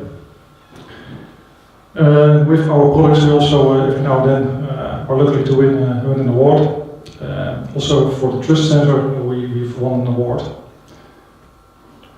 To give you a short overview of the various products, just to give you a picture of who VAF Instruments is and where we come from. Nowadays we are focusing mainly around measuring all around ship propulsion performance. So that means on one hand we measure the fuel flow going to the engine, we measure the viscosity and density of the fuel. We have all kinds of solutions to measure on board the condition of the vessel, the propulsion part of the vessel. Next to that we developed a torque sensor and also the TT, the thrust and torque sensor, which I'll talk more about in the coming 14 minutes. Over the past years we developed also all kinds of onboard data collection systems, which collects all the data of all these sensors and many more sensors to do long-term performance monitoring of vessels. And on top of that we developed all kinds of software solutions which does the data collection, brings the data to the office and translates all this data into something, a kind of dashboard KPI for the performance of your vessel, the propulsion performance of your vessel. So it's good to understand, we're coming more from the operational side. We deliver a lot to shipyards and ship owners, mainly to measure the operational part of a ship when it's during the years in operation. So that's a point to notice. In brief, talking about ship propulsion performance, I always find this an interesting picture. On one hand, there are many efficiencies involved in the ship propulsion performance. That's on one hand the engine efficiency, there goes fuel in and there goes power out. There's the propeller efficiency involved, power in, thrust out, and of course there's the kind of hull efficiency, the hull resistance is involved. And for all these efficiency steps, we have sensors developed which measure operational-wise the performance of these individual efficiencies. Well, for all of you, of course, well known. If you look at the propeller, if you know torque, if you know thrust, then you can say something about the propeller efficiency at the end. Okay, you need speed log and that kind of information. But once you have this measured, you can say something about the propeller efficiency. Also, if you measure thrust, you can also tell something about the resistance of a ship hull in relation to the ship speed. Why is this of importance? Well, I guess you all know, if the hull performance is degrading due to fouling, that's also something why the cleaning is so important. I'll have some slides on later on. If the hull gets fouled, well, then the performance of your vessel is going down. Also, if the propeller gets damaged or fouled, then also their performance is hampered. So if you are able to measure the performance of the propeller and the hull, then you're able to do also clever maintenance as such. Well, talking about thrust measurements. I briefly explained why they are of interest, what VAF is doing that for our customers on operational side, long-term, long-year measurements. The thrust sensor, as such, we developed it well more than 10 years ago. It has been a long development project. You can see the sensor, it has been shown already before this afternoon. The sensor, what at the end is doing, it's measuring both torque from the engine to the propeller, and it's also measuring the thrust coming from the propeller into the ship. It's doing that via measuring around the propeller shaft. The green part and the rings there, you can see it's the sensor. It's around the propeller shaft, it's the grey propeller shaft. It's typically located between the propeller and the thrust bearing. The sensor is measuring the displacements at the end. So if you measure torque, then the torsion of the propeller shaft is measured. If you measure propeller thrust, then the compression of the propeller shaft is measured. We do that via an optical system. And a slide later on which explains this a bit more. Also, well, it sounds easy, but there's a lot around. Okay, also good to mention in between that the sensor is measuring standard with a frequency of 1 Hertz.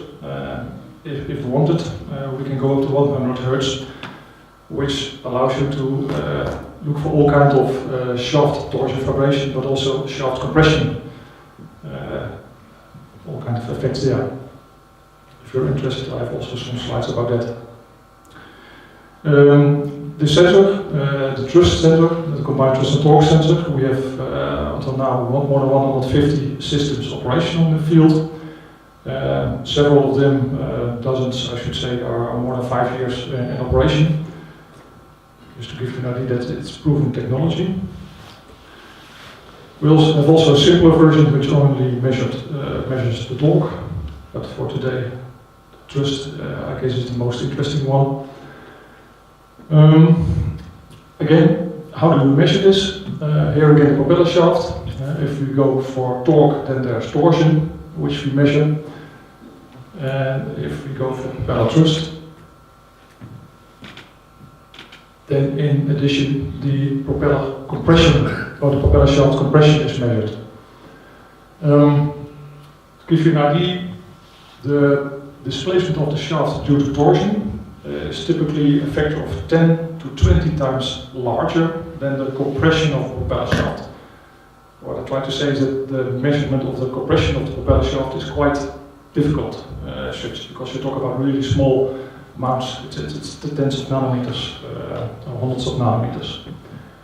Well, what our salespeople always like to tell is that, well, we can measure up to 25 nanometers, which equals 5 seconds of beer grow. No.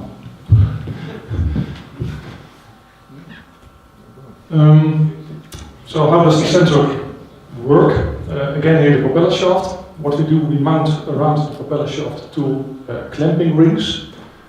They are positioned 200 millimeters apart. And in between these clamping rings, we have an optical sensor, an LED one, and a detector cell. So the detector cell is on one arm, and the LED is on the other arm. So what we can do is, if there's torsion, we see the LED beam moving along on the detector cell, and via measuring on the detector cell the displacement of the LED beam, we can measure the torque. The same for the thrust, the compression of the propeller shaft.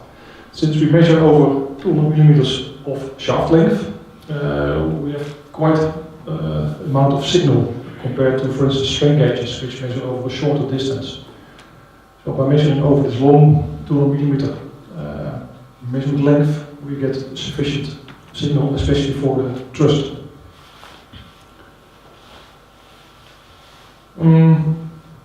Here again, the sensor, when it's mounted, you can maybe recognize again here the propeller shaft, clamping rings, and here is a sensor in between, so the LED and the detector. For the thrust measurements, we have 4 of these sensor arms, 90 degrees around the propeller shaft. In order also there to get sufficient signal for the compression of the propeller shaft. You can see all kinds of electronics. which is providing the power and getting the data from the detector cells. Also there's a cover around this measurement part. The half of the cover you will see here, but normally it's totally closed. In this cover there are kind of electronics, because via induction the sensor is getting its electricity. So there are no slip rings or whatsoever involved. The electricity transfers via induction to the sensor. You can also see, for instance, here counterweights mounted, because you can imagine due to rotational forces and G forces, the arms might bend open, which gives you an indication of thrust which is not there. So there are all kind of things engineered into this sensor. Here another picture of the sensor, in this case mounted on a 200mm shaft. We've delivered them from 200mm up to almost 1 meter propeller shaft diameter. But the principle is the same. Oh, now a short video with a lot of noise here.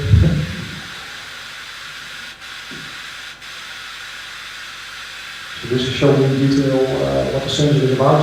You see the clamp rings, the 4 sensors, the counter, weight balance, the electronics, and the propeller shaft comes in.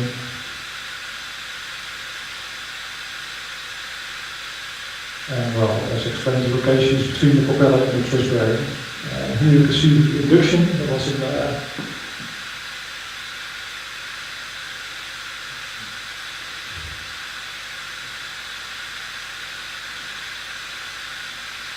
so there's the LED on the detector. Okay, now the laptop crashed, I guess. Okay, the idea was there. So via this LED and this optical detector, well, we can measure with a nanometer range at the end the deflection of the propeller shaft. Here's some information about the development of this sensor, and also to give you an idea about accuracy. This is an old picture. This is one of the first prototypes of the sensor. Here again you can see the propeller shaft, in this case mounted vertically. On top of it were mounted hydraulics, with which we could compress the propeller shaft, and at the end with the sensor we could then measure the compression of the propeller shaft.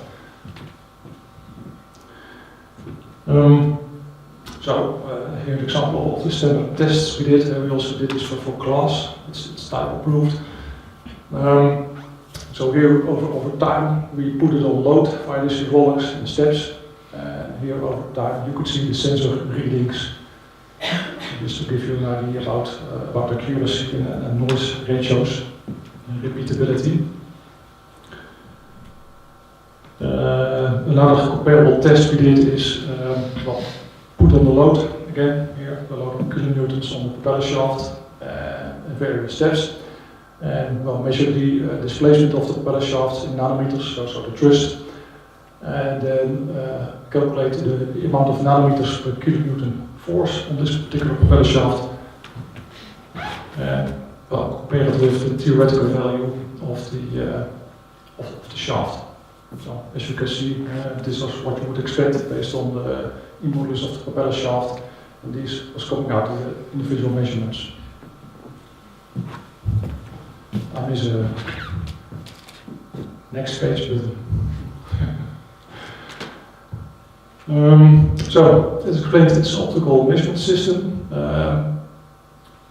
As explained, the theory is easily explained, but there's a lot around it. If you are going to measure in nanometer ranges, then nothing is stable anymore. So if you have a slight temperature change, then your sensor and your shafts start to change. So all these kind of things you need to take into account and compensate for. So also the electronics which we use need to have high standards to be stable. The power supply I explained, it's via induction, and the data transfer. Yeah, this one was looking for.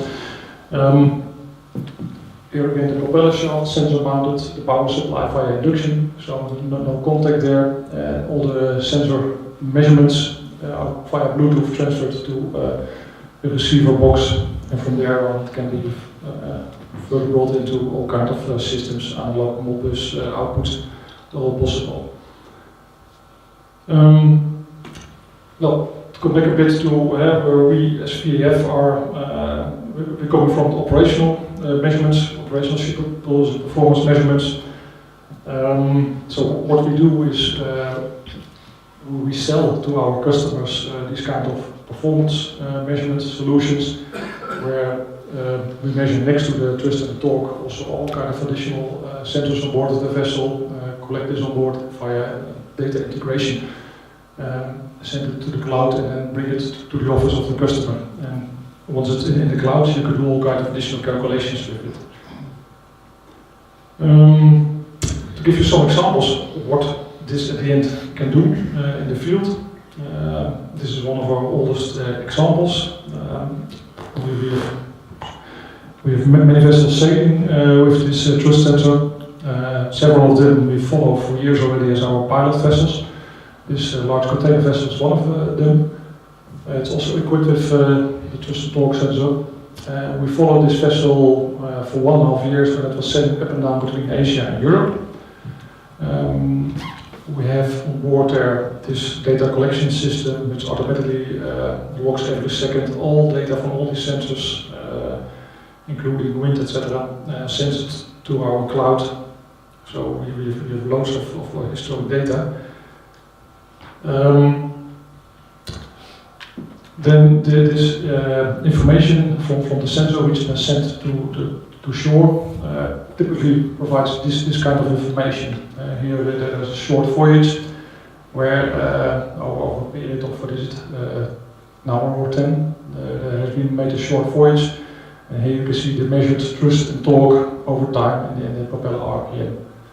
So this kind of information is raw data then with, in this case, one measurement per second, but averaged over a minute, which is plotted here in this graph. What we learned since we measure all operational conditions, which means all drafts, all weather conditions, all trims, etc., we just keep on logging.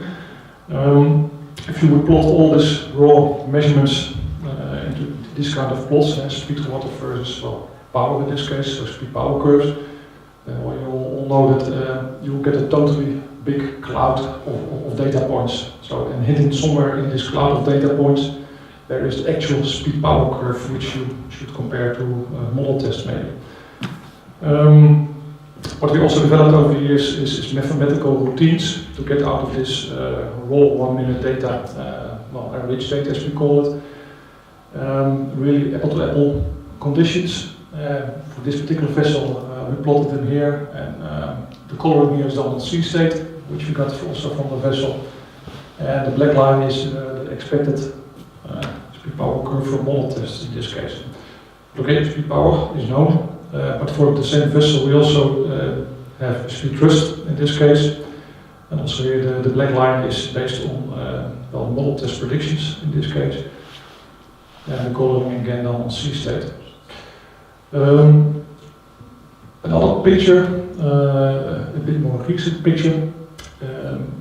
Since we have been working for years on this, and speed to water measurements are very important if you want to come at the end to propeller efficiency at full scale and also resistance measurements at full scale of the hull.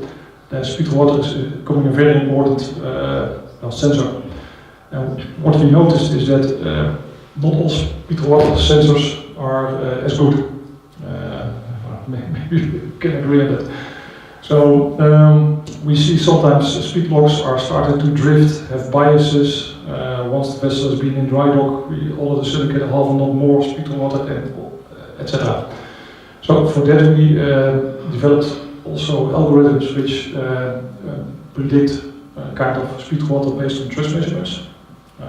Okay, that's maybe a slide off topic, but that's also what we do with thrust measurements. But from this investigation we also received this plot, which I always find is an interesting one. What we see here is the speed to water in knots as measured from the speed log. and here we see the RPM of the fixed pitch propeller. And the coloring here is done on the difference in thrust compared to the average. So the average is about this green color, and if there is more thrust needed, then it's going red, less thrust, it's going blue. So for the same amount of RPMs, you can see that there is heavily varying ship speed, or heavily varying thrust, and also ship speed. So there's a clear correlation between the additional amount of thrust you need at a certain RPM for a certain speed of water. So.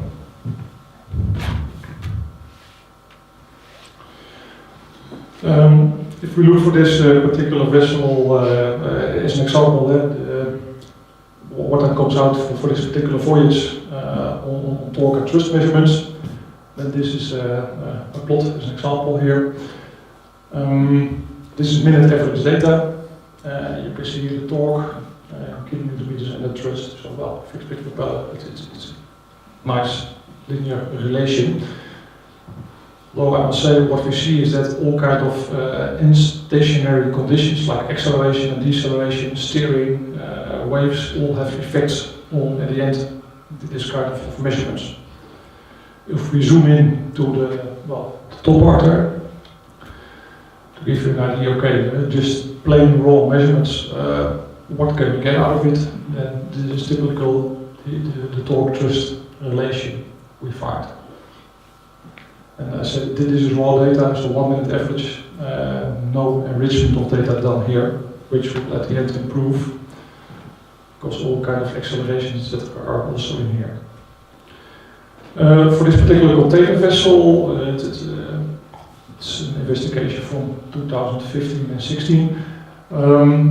This was actually the first open water measurement we could do with the thrust sensor. This large container vessel, which sailed for 1.5 year up and down between Asia and Europe. If we took, for instance, this part of the trip, because it was really nice deep water, you can see here the deviation of the various drafts of the vessel, and then for this 1.5 year, here are all the measurement points of the thrust and torque, put it out in KT and KQ. Together with a quite okay speed log, we could get to the measured propeller efficiencies. From the customer, we also received the model test reports, so we also had the full-scale predictions for the propeller of the water curve.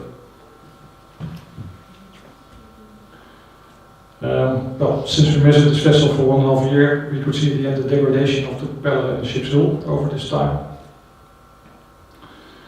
So after this 1.5 year, this vessel, by the way, it had a lot of sister vessels which also got the same modification. These large container vessels, due to slow steaming, got a new propeller and a new bulbous bow.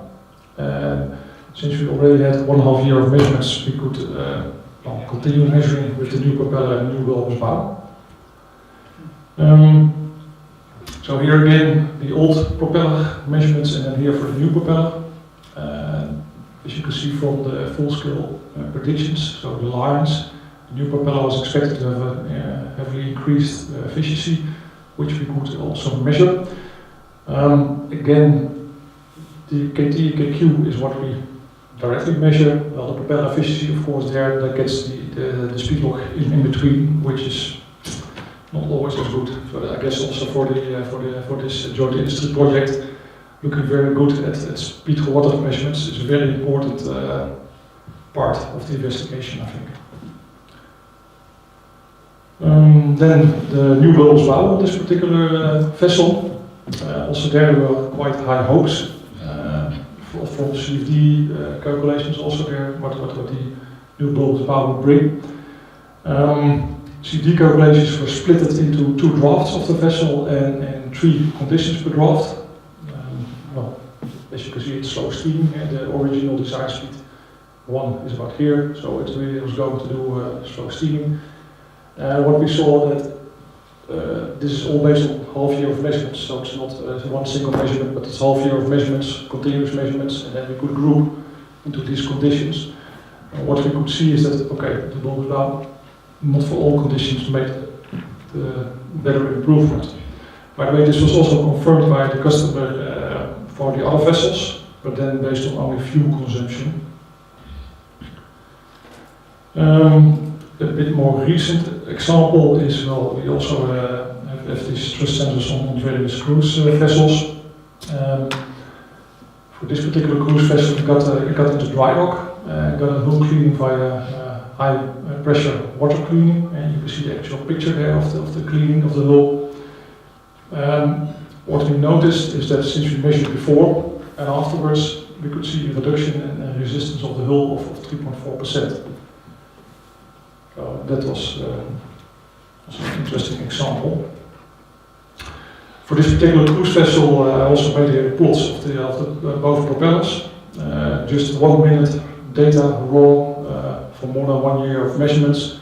All kind of conditions are in here: acceleration, deceleration, maybe sailing on one propeller or one propeller having more power than the other one, etc. So this is raw data. If you then apply this data enrichment again, then we call for these both propellers to these kind of measured open water measurement points. For this same propeller, for the same cruise vessel, there was also done a propeller polishing. So also here we could measure the improvement of the propeller efficiency based on propeller polishing. On average, there was a 2.2% improvement on propeller efficiency. But as you can see, there's quite a difference between one and the other propeller. And the interesting thing is that the operator of this vessel was interested to see what the effect of super polishing was. And so they asked the propeller polisher to do one propeller normal polishing and the other super polishing. But the cruise company told to us that, well, we do the super polishing on starboard and the normal polishing on port side. So then we did the measurements and we did our calculations and we said, oh yeah, we see just the other way around. Okay, yeah. So I went there and discussed it with them, and then they said, well, we're happy to see, because we indeed did it just the other way around as what we explained, as what we told. So, okay, well, we were happy.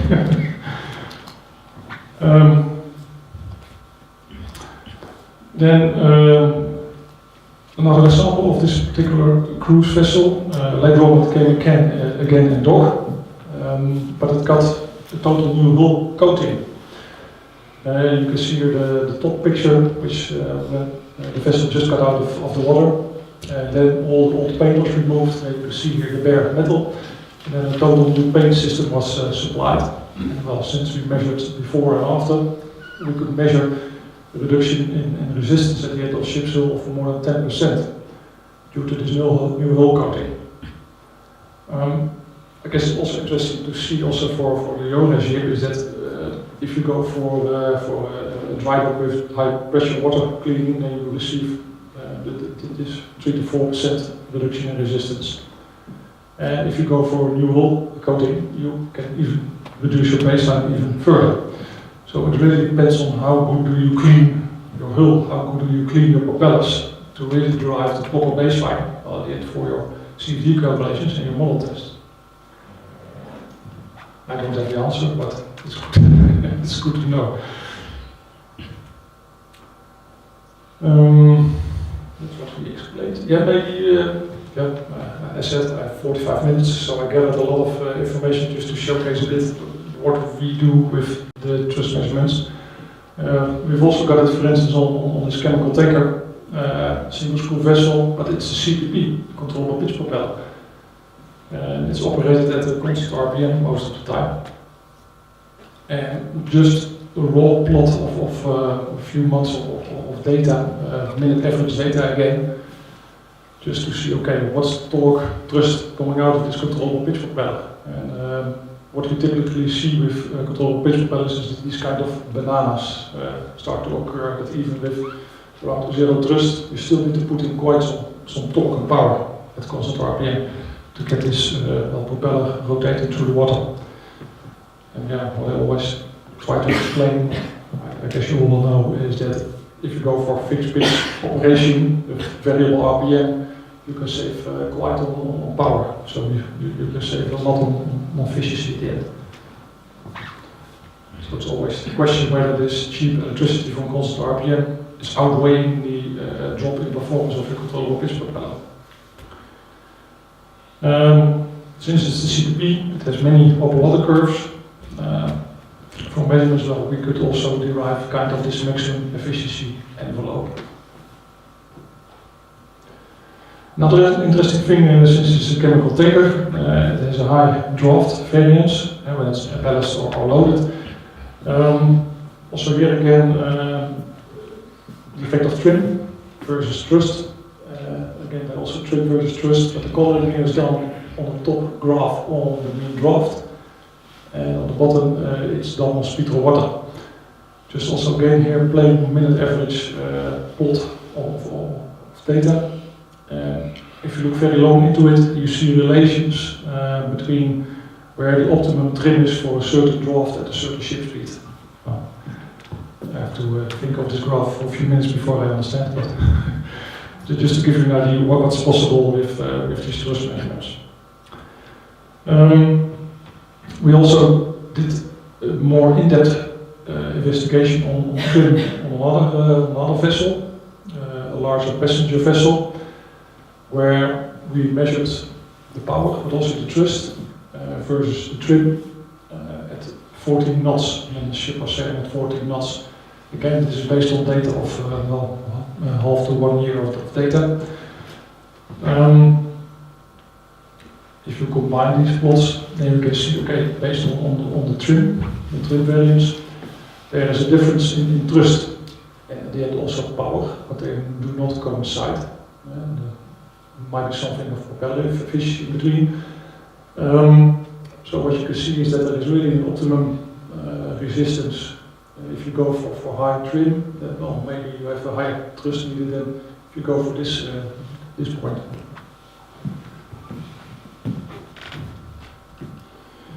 For the same vessel, also same exercise at 14.5 knots, 18 knots even. But then, well, yeah, this is also the example of scarcity of data. If you only have for high and low trim data, well, it's difficult to fit. As explained, we put all this kind of measurements into a solution for our customers, so to really, from operational point of view, follow up all these kind of things into our IV system. So yeah, this is a bit the conclusion on my presentation, just to give you a glimpse on what thrust measurements can do from our side, what our experiences are from operational point of view.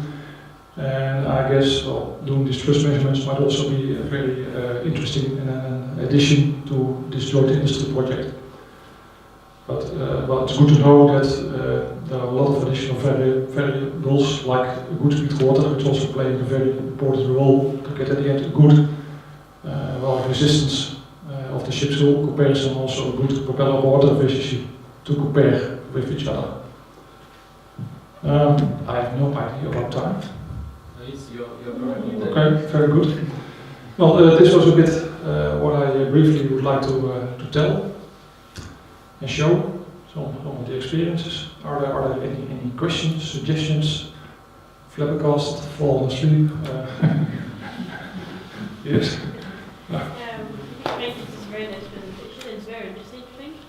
I was wondering, what about the vessel we are studying? I have no idea, obviously, how the diameter of our shaft lines or anything like that. But is this more or less the size you are used to, or is it bigger, is it smaller? Do you expect less accuracy, more accuracy? No, the shaft diameter for this particular vessel is in the middle of the population we have. Okay. We go from 2 mm shaft to almost 1 meter.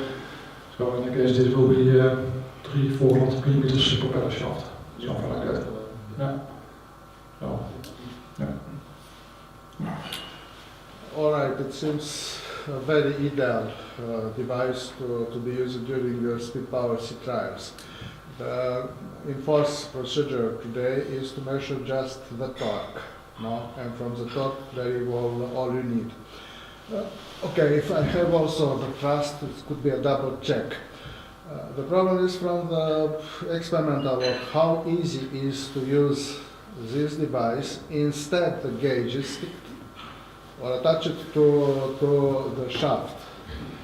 This device, we have it in a combined twist and torque version. That's the one we would like to use Just here. from the practical point of view, Yeah. according to organize my speech, sorry, the regulation requires just to measure the torque.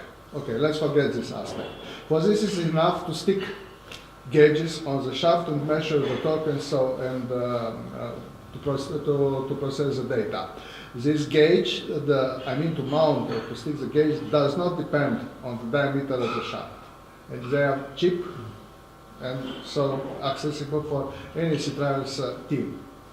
I'm afraid this device, due to those rings which needs to be attached to the shaft, now it's a little bit complex, because for each particular shaft I have to manufacture those rings, and this reminds me of the former 20 years ago enforced procedure with yokes mounted on the shaft and torsion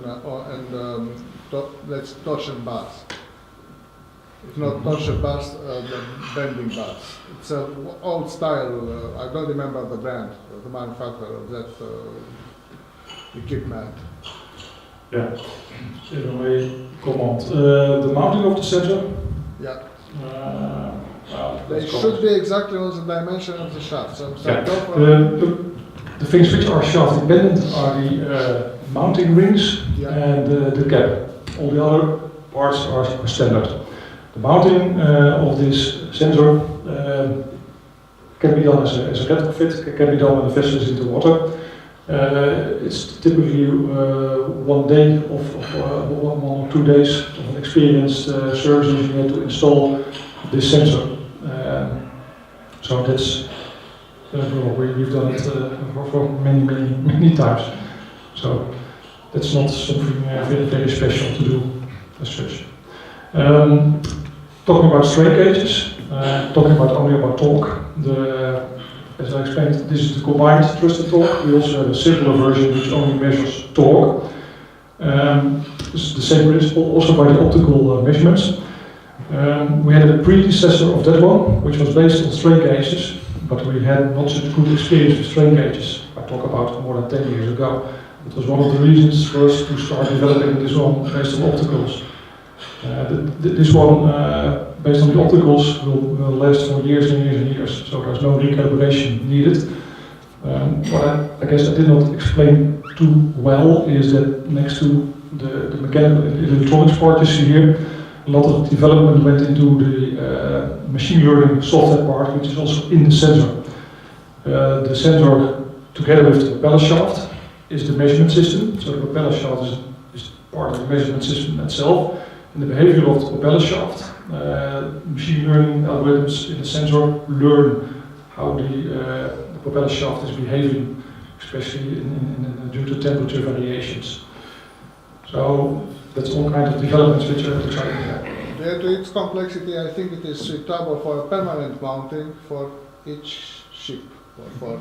Yes, it's for permanent mounting. Yes. Citralis team come and install something and fulfill the measurements. No, this system is mainly meant for years of long-term monitoring, accurate long-term monitoring. And if you talk about thrust measurements, then of course I don't know what to say. I have not seen that much other alternatives which can do that. But okay, maybe others should tell it. Trust, yes, for trust, it's perfectly true. Yeah. And probably even the method should be reconsidered of how to process Citralis data and how to make the prediction. Finally, yeah. Probably it's the first device intended for full-scale measurement of thrust, because for the basin it's clear. Yeah. May I get just a quick comment? Yeah, just a quick comment from myself. You're absolutely right. So this installation is not for like short-term trials. So it's not a situation where people come on board making trials and leaving. So this is not for that. So this is like permanent installation. So we install this on the vessel and it will be hopefully forever. But we'll just use this opportunity in order to measure thrust with a high accuracy, just to perform the speed, this reciprocal runs, speed tests, to get the data for speed evaluation. Yeah, but it's not so. It's not primary use this sensor for speed trials. It's much more advanced and complicated. Absolutely right. More expensive, I guess. And it's more expensive. So Yes. very few organizations will afford to get it. Yeah, that's fair. Any more questions? Just use this chance because we have an expert about thrust measurements. Go ahead. Yeah. How do you zero the thrust measurement? We have these on our ships, just for talk, but I'm interested in thrust measurement. How do you actually zero the thrust? And with the weight of the shaft, etc.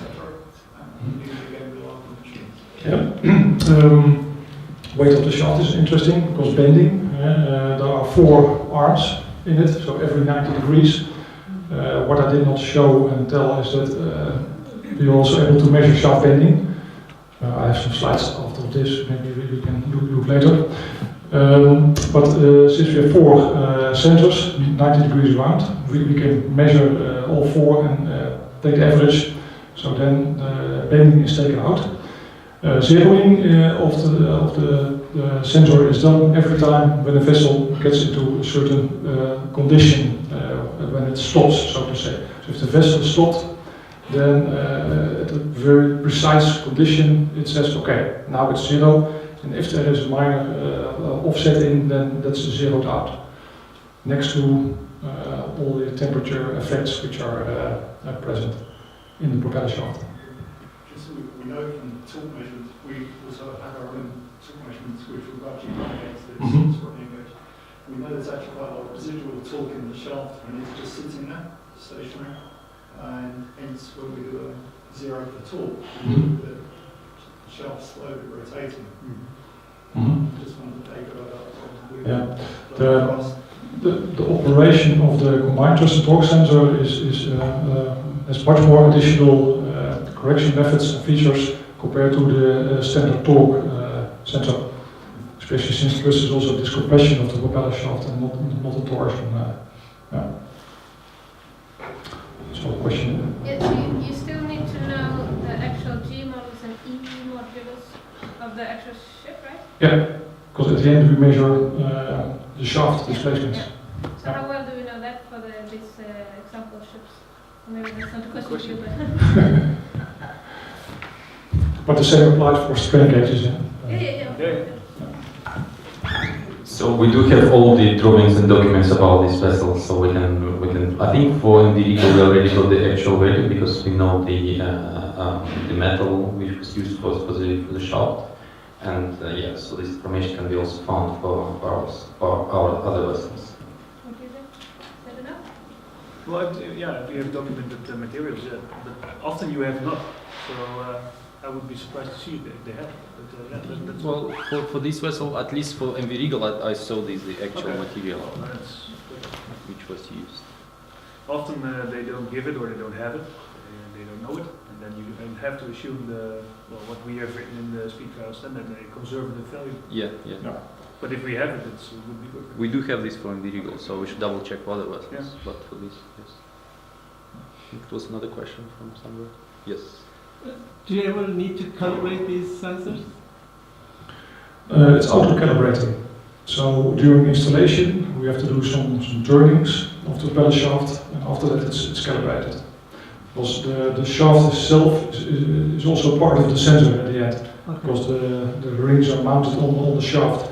So we do the final calibration during mounting and after some turnings, 2 turning cycles. Yeah. I have another question related to, I mean, you show some reductions in resistance or increase in efficiency, but how do you compare the conditions? Because what do you mean by that, say 10% reduction in resistance? Yeah. I mean, it's a qualitative term, it seems. I mean, it's, can you elaborate a little bit more on that? Yeah, of course. In my mind, when you say 10%, it has to be the same conditions exactly, but you are... That's also what we do. Since we do long-term measurements, 1 year, 2 years, etc., we measure from minute to minute all conditions, also the environmental conditions. we get all kinds of speed power curves for various drafts, trims, wind conditions, sea states, etc. So, well, since it's not part of this scope, but I can tell a bit about, we develop all kinds of mathematical routines to get the proper speed thrust, speed power correlations out of this cloud of data points. And once we, for machine learning in our cloud, our software learns this speed thrust, speed power curves from this whole bunch of data, we can compare the same conditions from history to the new one. I hope you understand a bit. Yeah. But keeping in that case, do you also you need the environmental data to. Yeah. In that vessel, was it also part of the deal? Like particularly the waves or sea state? How do you get that information? Yeah, well, we get it from our customer. Wind is connected via anemometers, so that's auto-logged, so to say. Sea state information is there. So the whole bunch, as much as possible of information which we can get, is put into this learning algorithm to get a proper speed thrust, speed power curves out of it. Since it's not part of this GIP, I did not make it along that presentation, but yeah, I fully understand that, of course. Otherwise, you cannot compare all these conditions. Also, trim plays a role, etc. Yeah. Stabilizers are important for this cruise vessel, for instance. Also, they have effect. Yeah. So all these things are taken into account. And the interesting thing is that on one hand, if you go for trials, you have then a dedicated good defined condition, but on the other hand, like what we do from operational point of view, we have months, years of minute data from this vessel. So all kinds of conditions go wrong. So you have a lot of data to put statistics on. Based on this amount of data and statistics, you can derive all kinds of correlations on how this vessel is behaving in order to be able to compare certain conditions. I think waves should still be challenges. I mean, either you need a wave board. How do you get the wave information? Do you estimate it from the wind, or? No, there are sources where you can get wind, sea state and wave information from. Yeah. Okay. Yeah. They are somewhat, accuracies. Okay, but it's always better than not included. That's also a bit where science and operational world come together. Yeah, no, fully agree. If I have very fine meshed information about waves, I put it in the model and then. I was just curious how. Yeah, any further questions? Yes, Buka? Yeah, thanks for the talk. I mean, it's amazing what you can do with all the data. Thank you. I was wondering for trim, you mentioned that, let's say if a voyage lasts for a week, and then you have something like 50 voyages per year, is that enough for the machine learning, or, do you have enough data to take the trim into account? Yes, what I showed the latest graphs on trim was about for 1 year of data. Yeah. Then 1 year long, minute after minute after minute after minute, all information. And you also feed this into your machine learning? Yeah. That's nice. Yeah. Okay, Yes? Your sensor is installed near the engine, the power supply, and is it also possible to move this sensor a little closer to the propeller? Yeah. And then maybe we can avoid this mechanical loss. Yeah. Like this large container vessel I showed, we have many of these sensors on large container vessels. They have long shaft lines and a lot of intermediate bearings. And then we prefer to have it a bit more towards the stern tube. So not as close to the engine. Because what we also notice is that the heat coming from the engine to the propeller shaft also affects again your measurements. Because the effect of temperature is significant also on expansion and compression of the propeller shaft. So we prefer to have a condition, location where the temperature is quite stable. Yeah, so more aft.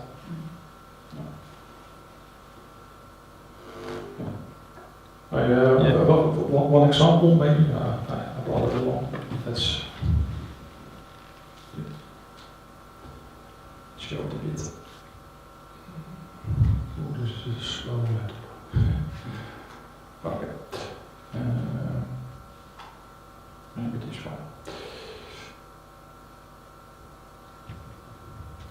Yeah. To give you an idea, in this case, this is a dredger, it's a hot construction dredger, twin screw, CPP, also here this thrust sensor is mounted. But here we did high frequency measurements, so we could measure shaft bending. Since we have these 4 arms, measurement arms, we can measure the bending of the propeller shaft with 100 Hertz. And what we could typically see is that during discharge, sailing and dredging mode, the shaft bending changed. So apparently if the ship is having more depth, then the frame is bending, and therewith also the shaft line is bending a bit. So there's one-to-one relation with the shaft bending we measured and the draft of the vessel in this case. So yeah, all kind of interesting information you can get out of this sensor. You capture the vibration in the shaft? Yeah, it's this one. Here we plotted an analysis, frequency analysis of the torque and the thrust of one of the thrust sensors on the propeller shaft. So next to the torsion, you can see also the shaft compression. We made a very short investigation from our side. We did a finite element analysis also to see, okay, what would we expect? And but yeah, this is a whole field of new things to explore if you have these kind of measurements, I can imagine. So once you enter this project, you will never escape. Yes, questions. Fascinating presentation. Would it be possible, because you mentioned earlier you might show us a slide on how you correct for the bending, or from what you also said, my understanding is that you might correct it through the machine learning, but if you do have a presentation on that, sorry, a slide on that, I'll be curious to see it. If we talk about bending, if you follow one optical sensor, the shaft is bent, and this optical sensor is going around the bended shaft, then it does this. Okay. So you think during one rotation you have varying thrust, varying compression. But since you have 4 sensors, if you add the signals of these 4 sensors and average them, then you have only the actual thrust and not the bending of the propeller shaft. That's what you mean. Yeah. But that's to have a proper thrust measurement, you average over the 4 sensors. But if you want to do these kind of things, you look at one sensor, because then you can see the bending. One more quick question. Are you able to measure the angular position of the shaft? I'm just curious. Yes, because we measure per sensor where, at the end, if you know the bending of the propeller shaft and you know the thrust, this one arm is measuring, you know where it is on the rotation of the shaft. So actually you are recording the angular position of E. Let's say time 0 is shaft is stopped and then it starts rotating. Are you able to? Yeah. Okay, good. So one slide here. Yeah, this one. Cross of the propeller shaft, 4 arms, measuring arms, and if you follow one measuring arm, you can see these signs appearing. So there, if you know how the bending of the propeller shaft is, it might be like this, or it might be a bit sideways, and you never know how these are aligned. Then you will measure such a signs. But to correlate a location on the signs to an exact position depends on the bending of the shaft.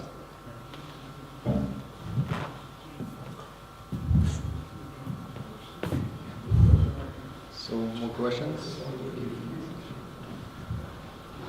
No? Okay. Okay, thank you very much. Thank you very much, Eric.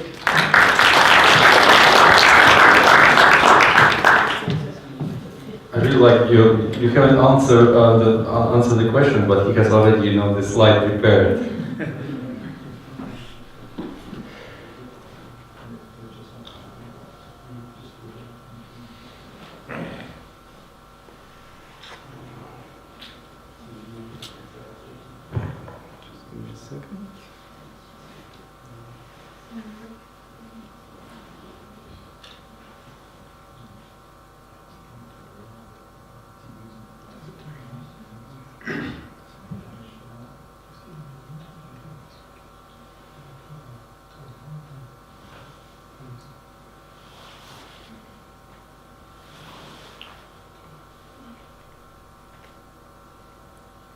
Yes. So I hope it was interesting. I hope we learned a lot about the thrust measurements. And to me, it's what's really important here is about these extra slides that Eric showed, because the main message that so once you enter this kind of area, you know, of the thrust measurements, of this long-term monitoring, it's you could call it like Pandora box, because you'll probably never close it back. But at the same time, it's a lot of opportunities. It's a lot of opportunities to learn. It's a lot of opportunities to better understand the potential, and basically to at the end to build better ships. So we still have like some minutes, and there are some interesting points I would like to have a quick chat about. So the first is about, so you probably mentioned, or I probably mentioned before, so we kind of started, I wouldn't say advertising, just talking about this project in September last year.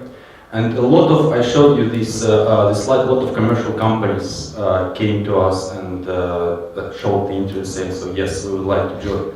Apparently, a lot of universities also replied to our call or our message. And you can see, so these like universities from around the world. So from Brazil, from US, from Europe, from China, from Vietnam, and some other places.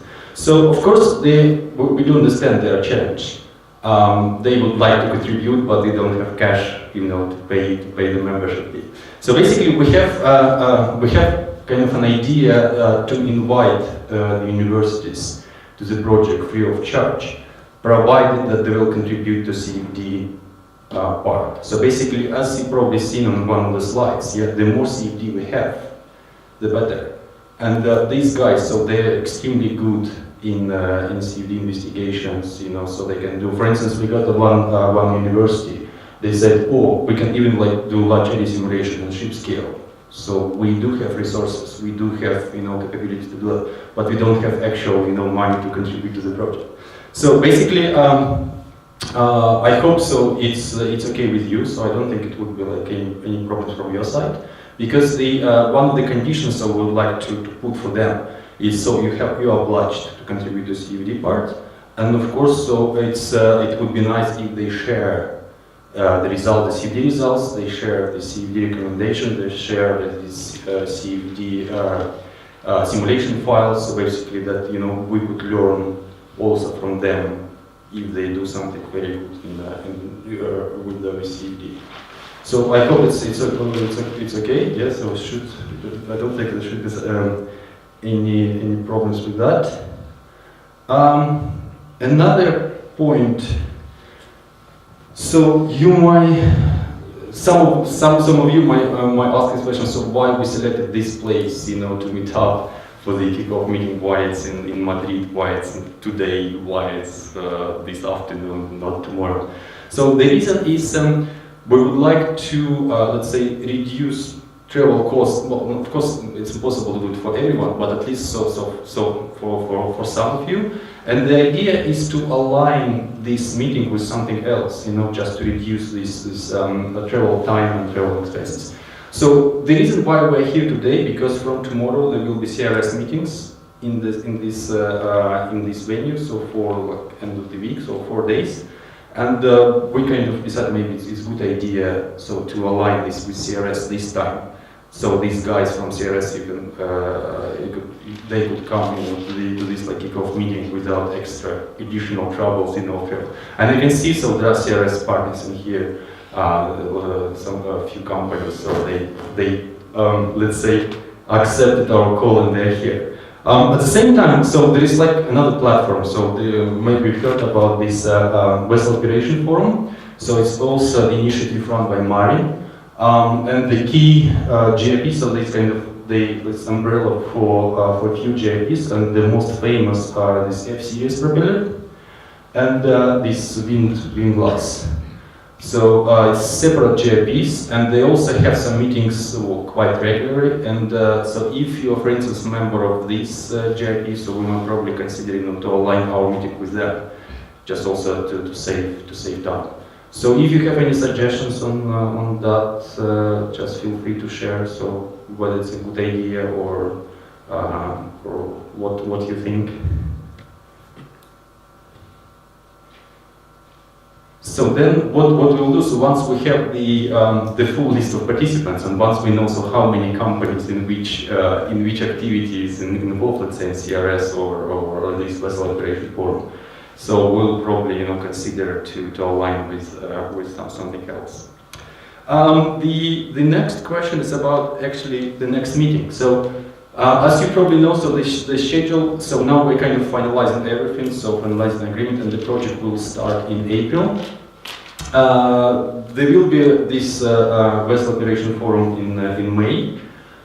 I don't think we'll have any results by May, to show in May. So maybe it would be a good idea to have the next meeting, proper meeting with in autumn 2019. That we, for instance, at that time we should already finalize the sea trials for at least 2 vessels, and we'll hopefully have some results on those vessels to show. And also we should have the further development of PIV system by that time, so it will be like next level, next advance, so we'll probably have a chance to share this as well. But if you have an idea, so if you want, we can have another intermediate meeting, let's say in May, or if you would like to, like to have another coffee break with us, so we can probably make it happen in May. So would it be like autumn would be alright to have this? Anyway, so we'll be communicating quite, yes. Do you mind maybe, autumn is nice to have like a physical meeting, but we can maybe do some Skype meeting in between. Absolutely, yes. So we will definitely consider, to also move to this like a Skype or online webinar platforms, and we'll probably, because we have representative from both North America and in Asia, so probably have two of them. So maybe it's a good idea if we deliver like an hour webinar, sharing the results, and we'll be like 1 in the morning in the European time and 1 afternoon, again European time to catch up with let's say guys with North America. Yeah, so that's we do consider that. So basically, it's maybe it's good idea to have the physical meetings towards the end of the project. Once we have the results, when we have something to discuss, once we have CFD results, or initiative to share. But at this point, so we don't have like many results to show, and it's maybe not a good idea to call for the next meeting. I think so. That's probably like a few points I wanted to discuss. So if you have any questions about the project in general, so first of all, we do publish the updates quite regularly on our website. So there is like a news tab. You just click, and basically you will be updated about the meetings, about the new project activities, about the new updates with PIV, and also we have this LinkedIn group. Or it's like LinkedIn page, and we also we usually dump in this information on this LinkedIn page. So yeah, just feel free to follow and ask questions either directly or indirectly, or share ideas. It would be great. So basically, the main idea of this project is just to gather together, to learn from each other, and to share as much as possible. So that's the key message. Questions? Yes. Just very quickly. Go ahead. So the website and the LinkedIn will be the main vehicle for regular updates, or will there be another? Yes and no. So this website and LinkedIn will be the main, let's say, channel for the external communication. Yeah. But of course, so once you enter the project, we'll have like internal groups. So probably it will be like email campaign. Okay. So we also have this like email newsletter. So I'm pretty sure some of you, if it's not blocked by your like security settings, so you should receive that. So we might consider to have like internal like email newsletter only for the members. So it will be like one external for everyone, and then in one internal with the key updates about the project only for the participants. Yeah, the question I promised to ask. Oh yes. You should ask. You should ask me. Yeah. So for the previous project, there was a scan made of the needle, and the question is, are we scanning all 3 vessels or not?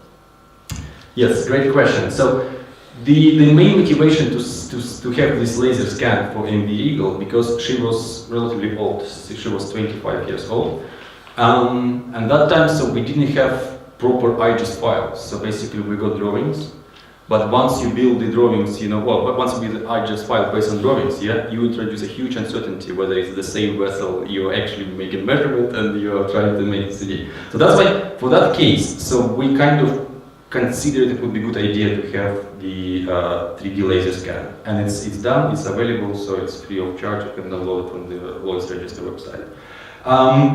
For other vessels, so they are relatively new. So we do have IGES files provided by the designers. It's still like as designed hull, it's not the actual hull that, it might be some deviations, some changes and something like that. So the idea is we, as a first round, will stick to IGES file provided by designers. But then, because we have 2 years of project, so if the vessel goes to dry dock, either within the project time or probably straight after project time. And we do have some spare cash from the project because we still have contingency in the budget. Because once you're working with actual trials, you cannot predict everything. So we have this budget for contingency. And so if it's not used, we'll definitely use the opportunity to have additional 3D laser scan for these 2 vessels. And also, if I remember correctly, for the Chinese vessel, they're planning to make this laser scan. So in the good case scenario, so we'll have laser scan for all 3 vessels. Yeah, more questions? More questions? Do you still have 10 minutes? And also this 3D geometry for these appendages like rudder and if there is VHQ and there was such a 3D geometry is also available. So for MB Eagle, because once we scan this vessel in the dry dock, everything, because you cannot in the laser you cannot separate rudder, from the hull. So everything is there. From one point it's good because you have everything. From another point it's not good because especially we're talking about the bilge keels. It's quite difficult for laser, to catch the proper geometry of the bilge keel because it's a quite narrow, piece of steel. So for that case, it was quite challenging. So we made, we try to catch it, but then so you have to put some post-processing to make it a bit more clean and nice. So for other vessels, yes. For the general, for the same for rudder, so we'll have the proper laser scan and we get the actual geometry of the rudder and propeller. And also, in case of this twin screw ship, probably it's open shaft, and then there is the supporting screw. A brackets. It will be captured. Yes. Because the idea, so how it usually works, so they are you move this scanner in the dry dock, and you kind of assess this from different situations, from different perspectives. So basically, if it's in the shadow from that point, you move it to the next point, and then it just captures this A bracket from another perspective. So it's working. It can be done. Also, the geometry for propeller is also will be available. Within the project. For all vessels, all geometries, all propellers, all hulls will be available. Yes. More questions, please. More questions. Yes. Let's because she was a little bit quicker. Sorry. No, it's fine. Going back to this question, so in the IGES files we get before the scan, there is a scan that will be all the shafting and the struts and all the appendages to do the CFD with, because that starts earlier, a rudder or... So the idea, we'll get the as designed IGES file as soon as possible, so we can do it probably this summer. And then we'll just, we'll start this CFD campaign with the as designed files. So as designed file is complete. Because it's available, basically as designed geometry is available now. But because we're kind of, let's say, we're limited with the budget and time for the Citroën campaign and the budget time with model test, but we're completely unlimited with CFD. So basically, if, for instance, next year, so it turned out that the vessel will be in the dry dock and we have additional laser scan, it's nothing stops us, to have additional CFD calculation with that as-built hull. So it will be even more interesting to see the difference. So if you run the case, with the as-designed hull and then the same condition with as-built hull and see 10% difference, that would be interesting. So let's discuss this.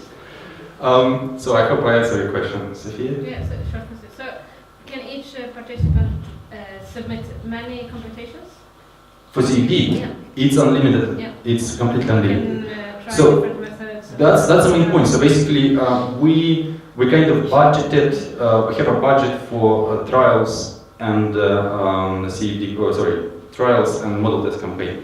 But we didn't include like anything for CFD because we don't really know how to limit that. Yeah. So we cannot say okay. So everyone runs like on one configuration. Because I know for some companies they could run a lot of different cases, and basically so the more cases you contribute to CFD part, the better. Because if you just create this like a cloud of points, as Eric showed you what with CFD, so you say okay, I changed something in here, and I got my drafts like or my resistance change that condition 2%. It's great, but the good point why it's important. So you still have to validate it against, let's say, the benchmark. So once you run your CFD against the actual as test case, and you get, let's say, 2% or 2%, 5% difference, but I think reasonable something. Yeah? Then you can play whatever you want. You can change like leading edge of the rudder, you can change a little bit propeller, you can change operating condition and see how it's affect the exact situation with the CFD. So no limits at all with the CFD. Yeah, I think that's very good. I think we can even encourage people not to only hand in the best shot, but Precisely. also the And medium shot. And the key point that we're already kind of asking for resistance and open model case in ship scale. However, we know that it will not be validated in ship scale because there is no way to get resistance data. Well, in principle, it's possible if you have like a couple of tugboats, you can make that, but not within this project at least. So basically, some open bottom resistant case, they still will be unvalidated. So validated will go on the self-propulsion, but then so you can do whatever you want with other cases. Yeah, I think it was another question. Yeah, well, anyway, making CFD is not completely, you can say that it's unlimited, but it's not free at all. Mm-hmm. And so is the consortium going to provide, for example, some kind of computational resource for people to run the cases? I mean, kind of agreement with a big cluster where they can, let's say, provide some kind of a number of computational hours. Well, it can be discussed. Yeah, I think if someone has extra available clusters or resources, and they would be happy to share, I think it could be organized. But currently, we kind of encourage to contribute by your own resources, because for us it's quite difficult to estimate that. So we don't really know how to make estimation, so who is going to contribute by clusters and so on. So once we run this project, so we can make like internal agreement with someone who has these resources to run these cases. Well, for example, here in this in Madrid, if you present a European project, there is no problem. They provide you with a big number of computational facilities, but I don't know if this project is going to fit exactly as a public European project. So as is a kind of private agreement, yes, they would ask for some money. You made a very good point about the European project. So we also got questions. So why we didn't arrange this within like European Union project? So the reason is, and I showed you the first slide. It's not like European Union challenge. It's a global challenge, and we are quite happy to see here, people from Asia, from Canada, and so on. So basically, but by doing it in a global scale, we can introduce a bit more, more comprehensive and sophisticated results and better understanding of the project. So that's why, from my perspective, it's good that it's global rather than the European Union. But at the same time, unfortunately, there are some limitations about access to these resources, like CVD. So it's unavoidable. It's compromise. But maybe then you can maybe then work with the universities, as they cannot join. Precisely. Yes, that's the idea.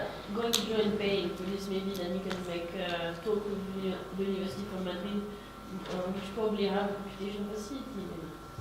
And maybe they will be happy to give you the room there, and I don't know, we can probably build something with universities.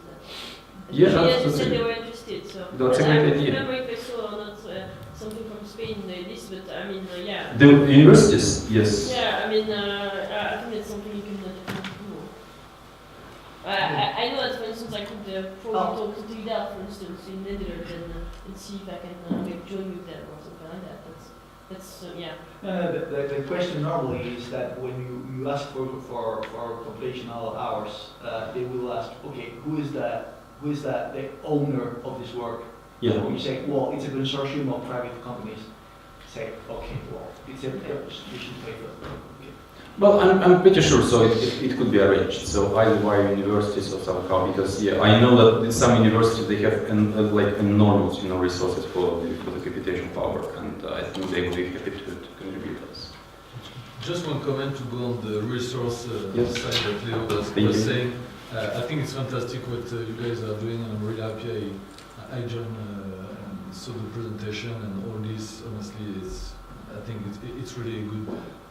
I'm really happy also to see those big groups that are financially very strong and have many 15,000 people working, etc. For us, we are like really small company. I don't know, you could say startup in the field of hydrodynamics or CFD, etc.